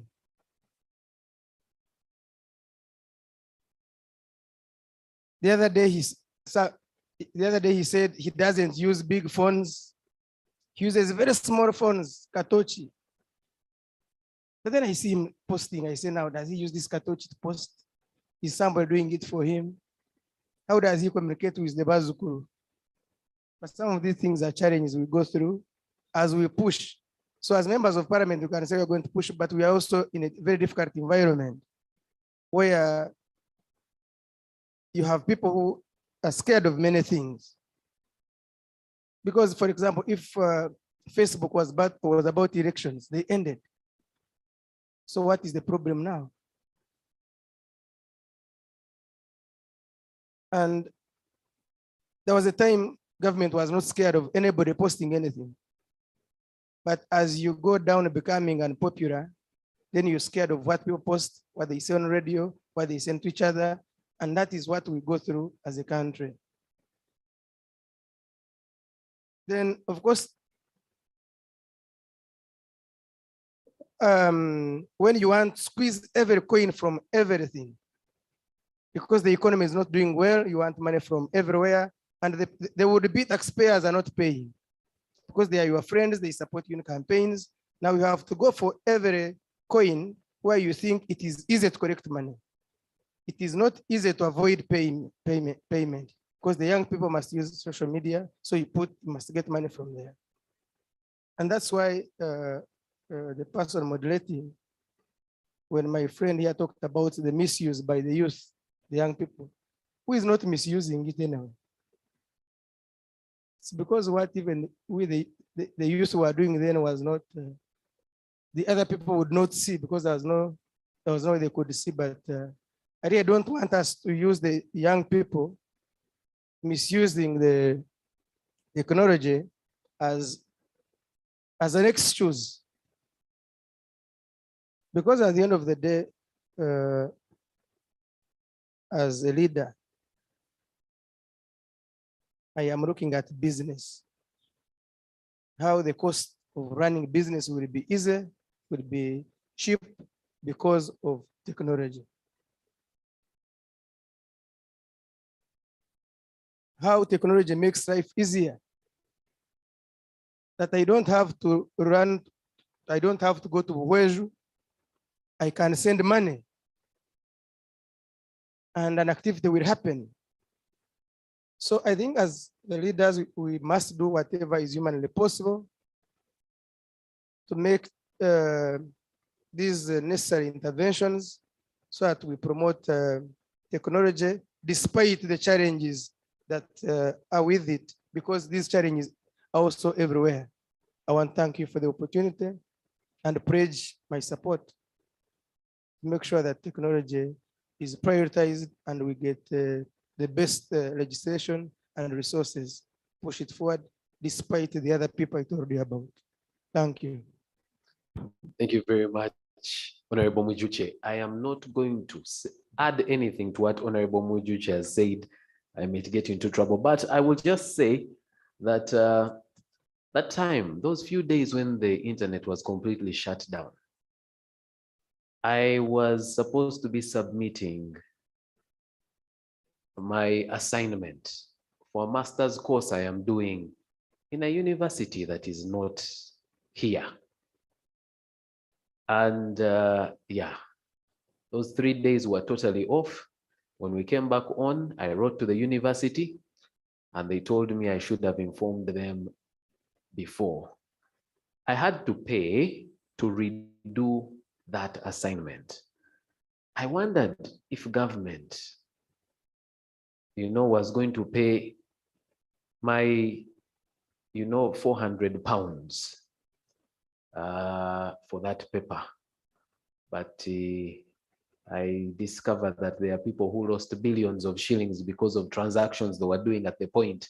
And if they were ignored, what of me, of my 400 pounds? So I paid my money in peace. And yeah, I can only say it at a place like this and not do anything more. I don't know if any other honorable member would like to. All right. The microphone is over here. Yes. I acknowledge the presence of Honorable Dennis Lee Oguzu and the Honorable Joyce Bagala. Thank you very much for joining us. Honorable Namuga. Thank you, moderator, and we do appreciate this moment for that you've given to share with you. I first of all apologize. I came in late. The schedule is a bit tight. There is a lot ongoing in Parliament. So that's why you've seen colleagues coming in late, but we value this engagement. Now, I want us to appreciate these all five stakeholders: the regulator, users, the funders, donors in whichever capacity. We look at business. Who is supposed to do what? Who is not doing what? When it comes to ICT, I think everyone in this country appreciates the importance of technology in driving business. We are talking about smart business. You cannot have smart business without investing in technology. Everyone knows. But we are asking, why is government continuing to underfund ICT? Every one of you is well aware of the theme for next year's budget: modernization of the economy through more commercialization of agriculture, access to markets, industrialization, and global transform and digital transformation. So that means ICT would have been part of those highly funded, ministries or departments in government. But what do we see? Continued underfunding. Now, what is the role of the business community in all this game? In Uganda, we have that perspective and concept of always blaming leaders here and there, but is every one of us doing their part? Previously, we received a petition as the ICT committee from citizens of this country that are concerned on issues of internet costs, ICT devices being expensive. All that was received and it's being considered. How I wish everyone continues to express themselves in whichever way, all the possible avenues should be used. Because you all know that for the only language this government hears is a voice of the coordinated of those who know what they want.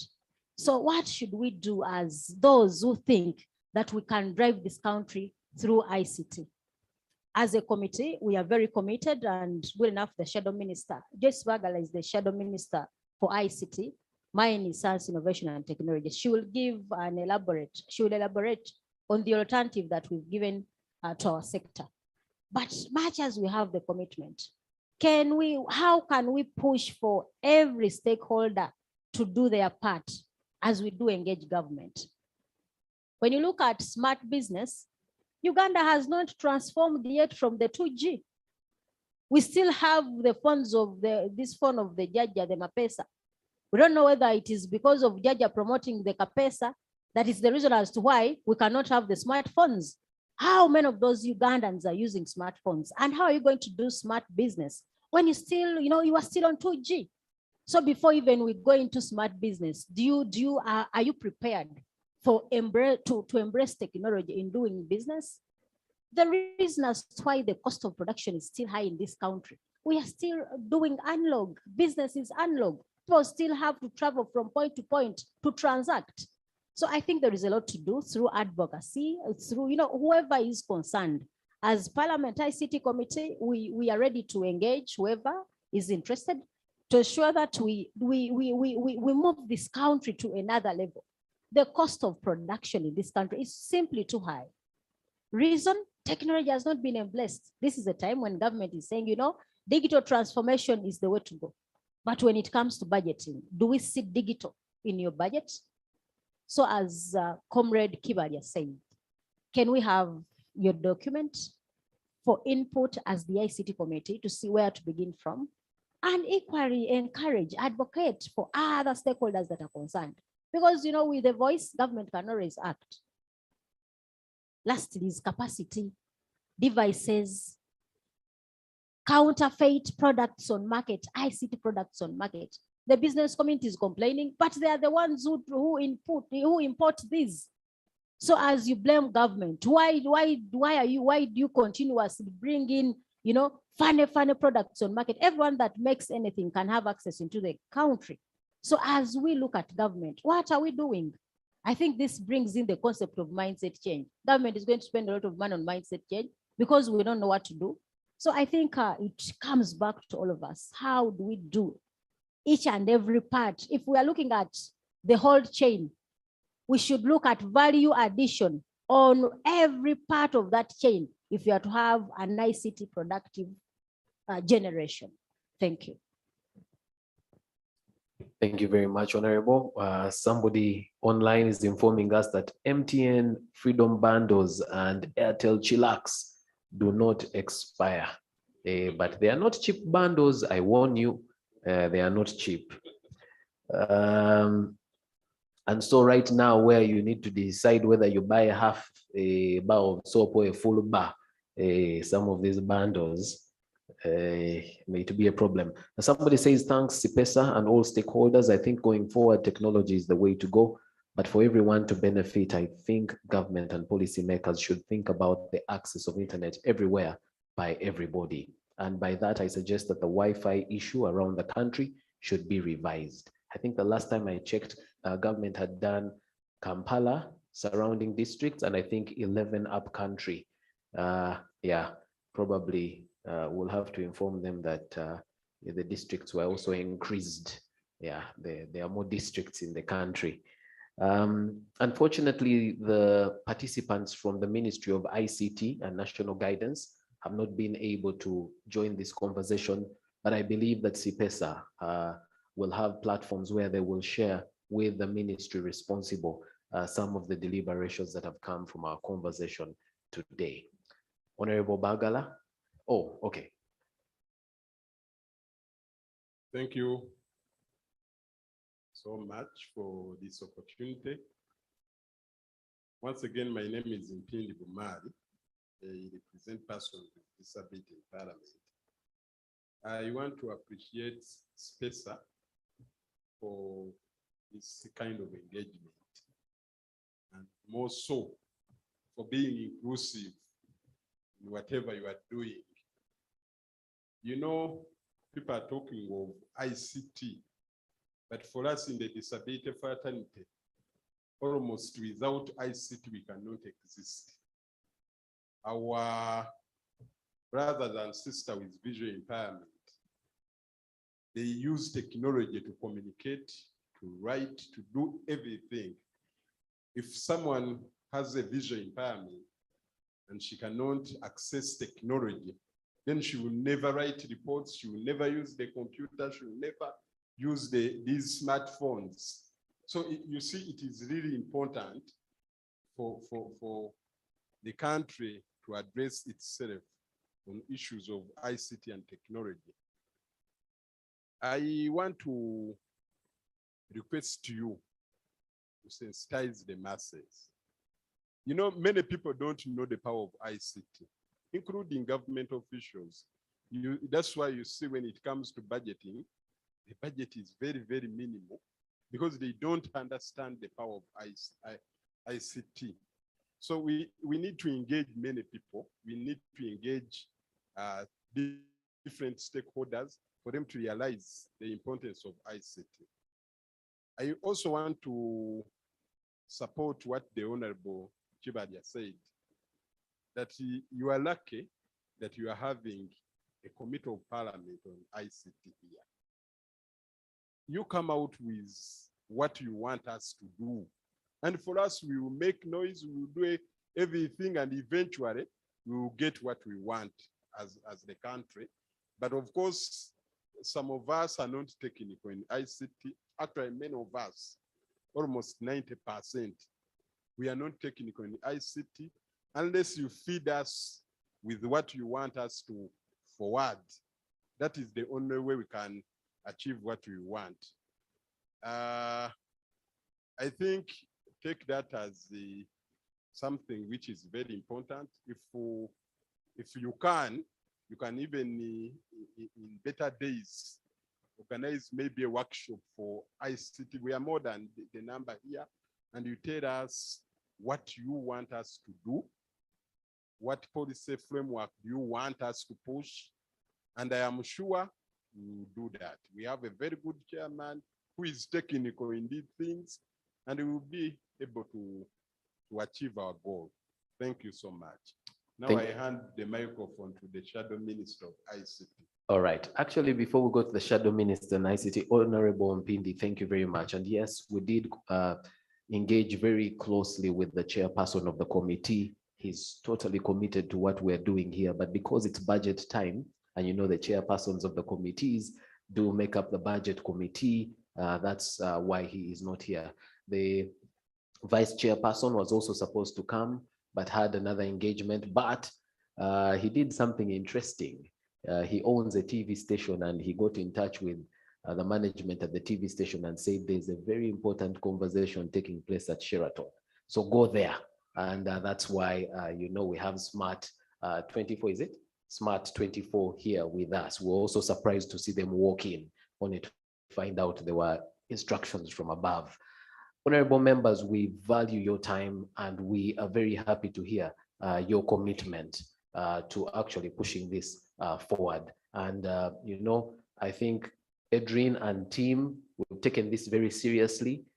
This will be documented. We will be coming to you, you know, with a document that has, you know, the policy, you know, suggestions and the things we'd like you to push in order to make, you know, these ICT, these technologies more accessible and more affordable for Ugandans. I'd like to recognize the presence of Honorable Lolem Mika Akasile from Upe County, Amodat District. Thank you very much for joining us. At a time like this, to have this number of members of parliament attend an engagement when we know all the things that are happening, this is a serious achievement. So honorable members, thank you very much. Now I'd like to hand the microphone to an MP who, one of the MPs with the coolest names you'll ever hear, Honorable Dennis Oguzu Lee. Yes, Honorable, over to you.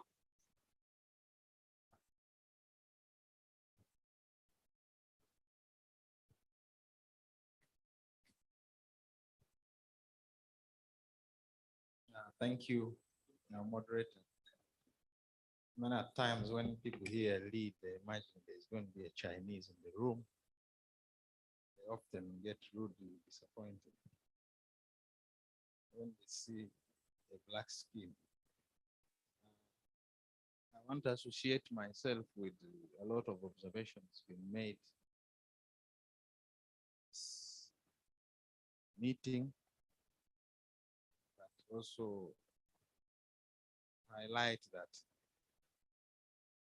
we have as a country recognized the role of ICT, I would say in theory, but not in practice largely. I imagine if ICT adoption was given the kind of attention been given to agriculture, by way we declare an operation, something like operation maybe ICT, just like we do with the operation wealth creation.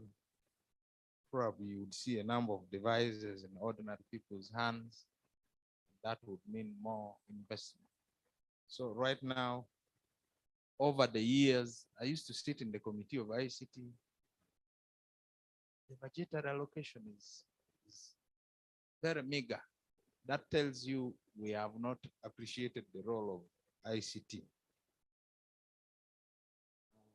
My colleague here highlighted the issues of traders bringing in fake products and things like that. I think quality assurance is still a big issue.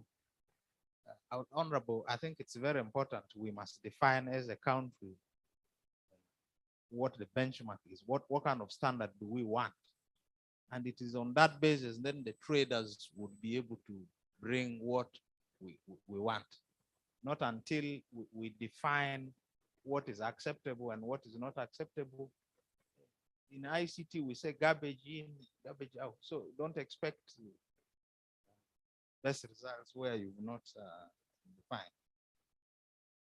Thirdly, I have concerns about the interoperability.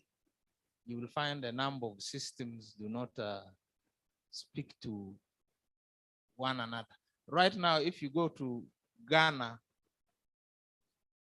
you can actually, different systems are working together, and it has quite driven the adoption of and penetration of technology. That is an issue the regulators really need to work on.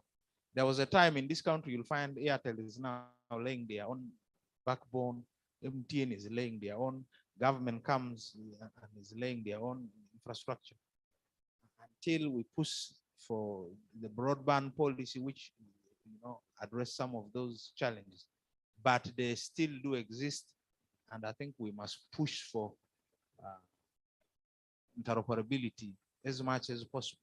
In fact, the talk about East African integration, the talk about our integration as Africa will be incomplete until we have systems that speak together or single systems. I wouldn't imagine a situation where there must be MTN in Uganda, there must be MTN in South Africa. Why don't we have one network for the whole of Africa? And that is going to reduce cost of operation. There will be no need to have a server here, a server in South Africa, another. All these are costs. So as we push for these policies, I think government should be moving in that direction. I have observed that there is usually a challenge and problem with the implementation of some of the ICT initiatives. For example, there is what we call the e-vouchers system being adopted by Ministry of, there's a project in the Ministry of Agriculture. Under this project, farmers are supposed to get inputs and they are paid using mobile money. And because the program was poorly implemented, you find the local people have poor attitude towards this kind of project. So it is very, very important when these projects are implemented. One, there must be stakeholder engagements. People must understand what their roles would be, such that there is uptake. Otherwise, if the implementation is not properly done, we are going to have a situation where the attitude towards initiatives like this is very, very negative, then it will become very hard to convince politicians who are not necessarily tech savvy to get buying, to support ICT programs. I still have challenges. I still have issues with the amount of local content we have. I think that's one of the reasons there's little, the uptake is low. If you go to India, a lot of things are now in their local languages. You find they try to customize, they try to tailor content to local needs. And that is when you will get people to be involved. If my grandmother can read in local language, or if she can find maybe a Bible in local language, that is going to be relevant for her than read the things in English, which may not be so, because literacy is still a big issue. So that requires we should be able to tell our content in local context so that there is uptake. I have also observed one of the limitations is our addressing system, especially for driving business. Logistics is very, very important. Right now in Uganda, you can't be able to easily locate places. So I would have imagined a situation where the young people should be able to innovate and invest in how they can be able to address some of those logistical challenges. Or government, because I've seen in Ghana, government did what we call, I think, digital addressing system. Right now, you can now be able to pinpoint places. It is easier to deliver whatever goods and services you want. Those are opportunities that we should invest in. We have things like the national identification data. It has become very hard for private sector to get access to this data, and yet it is very, very important for security. It's important for identification of people we deal with in life.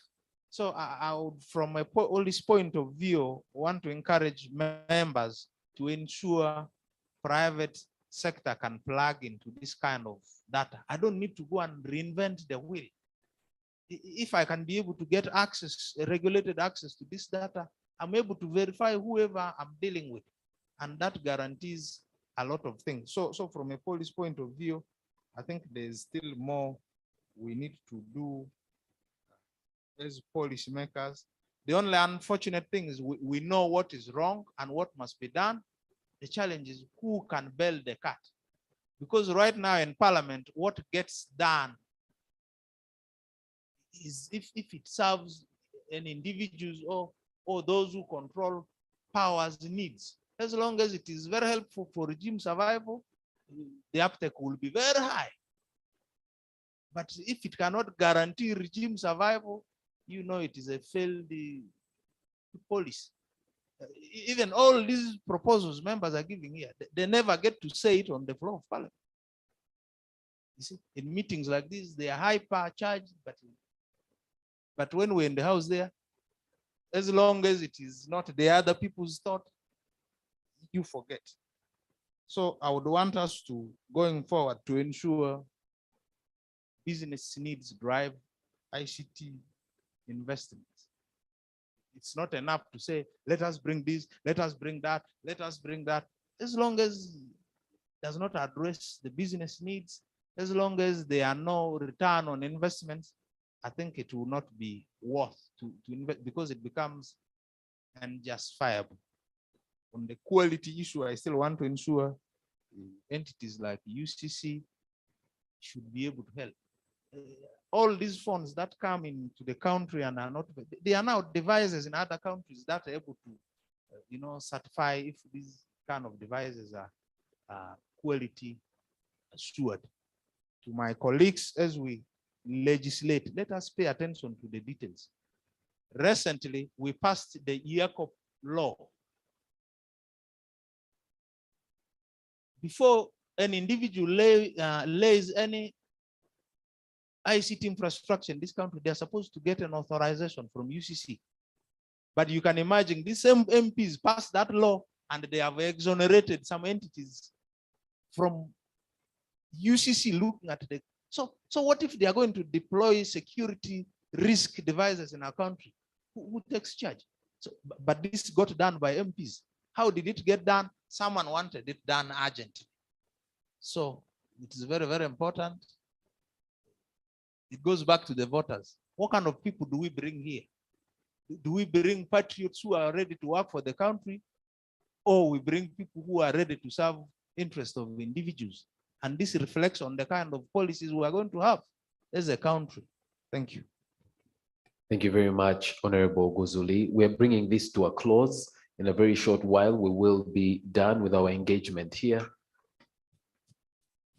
I would like to read some of the messages that have come online. If you could just allow me. One other challenge is we do not have policies and laws that address a lot of, I think, issues of uncompetitiveness. You find in some areas, some people still have monopolies. And that's very, very dangerous. All right. Consumer laws, I think, are also not adequate. So those are things to interest yourselves in, to understand further. Excellent. Adrian did talk about consumer protection laws. I think there are some fair competition laws as well. And Honorable PD, when you were speaking, I believe Adrian will remember this. We attended law school, and particularly Law Development Center, with a colleague who had the visual impairment. And I should say at this point that out of the hundreds we were, he came number 2. But he had the computer that would read the question to him, and then he would respond. He was a good friend of mine who were actually in the same farm. And one time, you know, I wanted to get a new laptop. And I said, oh, this laptop is very expensive. It was about 1 million shillings. And he laughed and said that 1 million shillings does not even afford the software that he uses in order, you know, to install on his laptop so that he can use the laptop with his visual impairment. So some of these things quite expensive, and therefore, you know, lead to that exclusion that we are speaking about. Some of the comments here, I have a comment from Betty. Where did her comment go?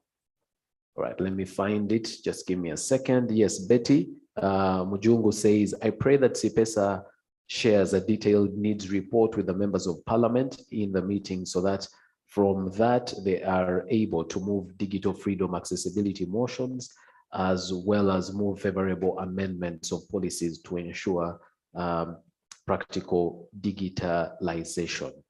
Biamukama Alozia says, Honorable Mujushe can testify that Buhweju has less than 40% internet coverage. Anyway, is internet supposed to be for town people only? And the person adds on, as a journalist, I find difficulty in packaging my stories, and Kampala administration says they have covered the whole country. So this is a person up country, I believe in Buhweju. We also had somebody joining us from Arua. And I say this because somebody is saying we should take these conversations.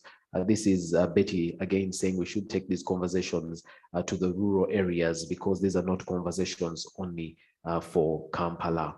Namugabo Lydia says ICT is the only way to go, but many people lack the skills on how to use it. There are needs of training people on these skills. It's also, you realize that we've talked about ministries, of course, of ICT. We've brought in education, health, finance, URA, trade. So this really is a cross-cutting issue. This person's name, he's called Okelo Jesus. Ojara. He's from Speak FM in Gulu City. And he suggests that we can have a regional engagement like this one in the nearby future so that we can participate in person. All right, we have taken note of the concerns from the northern region. Oh, somebody in Nigeria is actually joining us. Well, thank you very much. This is Ibrahim Moho from the Center for Information Technology and Development, Nigeria. Thank you very much for joining the conversation. There's other people joining us. Jean de Sabira, HRD, thank you very much. All right, Honorable Joyce Bagala. I think at this point I said, due to public demand, Honorable Joyce Bagala. Thank you very much, Gabriel. My name is Joyce Bagala, the Woman Member of Parliament, Mityana District, and a member of the ICT Committee, also the Shadow Minister for ICT. I would like to really appreciate CPESA for this engagement. I think it's long overdue, but also to suggest that in future, this kind of engagement should happen much earlier, especially if you have to engage with members of Parliament. Right now, we are into the budget process, but if you have suggestions that we think can be included in the budget, I think it's important that we do such engagements earlier. Well, I'd like to associate myself with most of the members, but mainly with Honorable Onguzuli, and I wouldn't like to repeat all the things that he has said, but to emphasize that there is a huge, huge disconnect between the leaders of this country and the people they lead. And when I talk about the leaders of this country, I mean the NRM government. There's a huge disconnect, especially in terms of ICT and ICT usage and the importance of ICT. If you look at the importance this government attaches to, for instance, defense, to equipment for war, tear gas, it's very, very important to this government than ICT usage. And this disconnect trickles down to the people down there, because what happens is that if you're going to spend a lot of money on tear gas, then you'll not have enough money to spend on ICT. Yet you can actually do the same thing that you want to do with the people you're tear gassing. With ICT, you can actually find out what they plan to do so that you can prevent it by using ICT. So you'll not have to spend money on tear gas. So that disconnect. But also in the appointments, I'm sorry to say this, when you appoint someone who is tech savvy, who is interested, who is an expert in ICT, most likely that person will pursue motions, bills, laws relating to ICT. That person will be more interested in seeing ICT or having ICT solutions than people who are not really into that field. The other issues we have as the alternative government, I would like to take this opportunity to tell the public that we have suggested, we have recommended in our policy statement, the alternative policy statement, first of all, to lower the cost of internet data, but also to fully restore Facebook, because there's so many people who have lost business, who have lost a lot of money because of Facebook being down. So as the alternative government, we have indicated that this should be fully restored. But we have also indicated that we need the cost of ICT devices, the phones, the laptops, the computers in any form, the cost to be down. Because then if the cost of the phone is down, the number of people who will access that phone will be more. And the country will get more money by many people buying ICT equipment. We have talked about stakeholders engagements to improve. And this is where I would like to suggest to CPESA, you can engage with the ICT committee anytime, as long as you talk to our chairman. It is very important. There are other stakeholders who have engaged with us. Just last week, we had the National Association of Broadcasters with them. They had their own ideas, which they thought should be included in the budget for the Ministry of ICT. And they came, gave their views, and some of them were actually already handled or addressed, and we had them included, but also engagements with political actors. When Honorable Nguzuli was talking about the politics of the priorities of this country, that is what he meant. But even when we know, we who are in the opposition, even when we know that the priorities for the NRM government are different, we can press for it to prioritize some of the issues in ICT. You have heard of the electricity bill that was passed recently. It was the work of the opposition.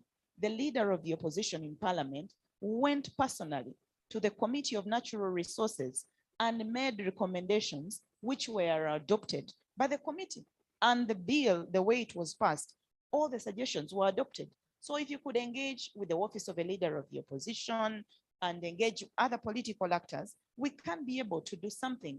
If you look at the legislative agenda of the opposition in parliament, you can see what we think should be done for the ICT sector. You also add your voice and we can take this forward.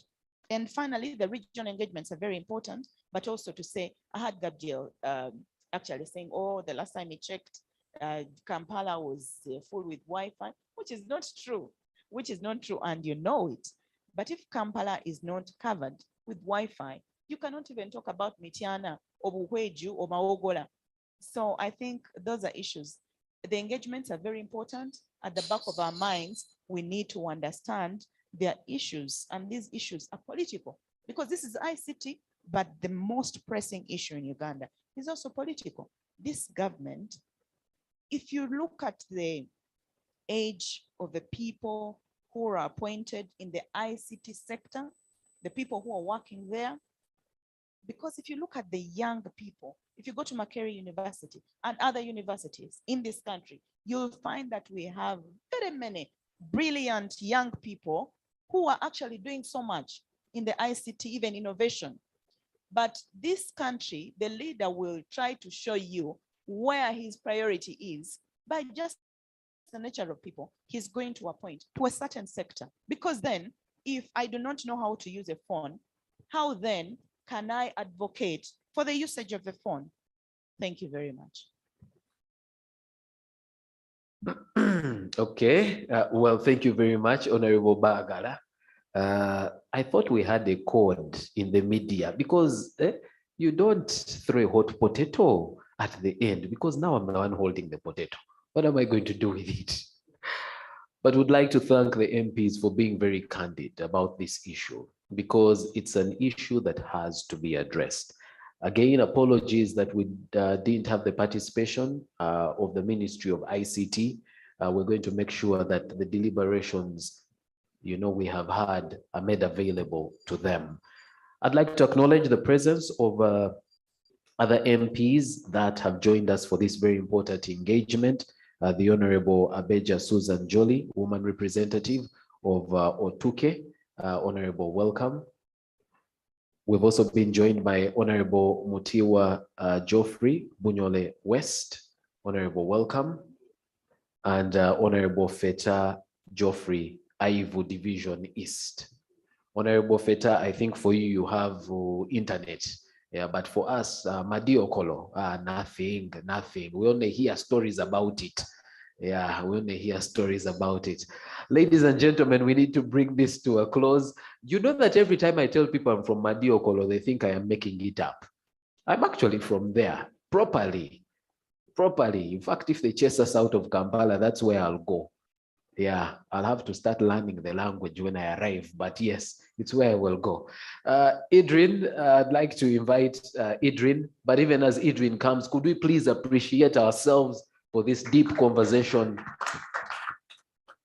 Idrin, I'm sorry, I'm going to make part of your speech for you, and part of your speech should include commitments that we are going to give a paper to the MPs that is actionable, because the MPs have expressed that they are eager to act, but we need to give them the information so that they can act accordingly. Idrin? Thank you, Gabriel. The body is made up of many parts. Some appear to be insignificant, but at the end of the day, they're all very important.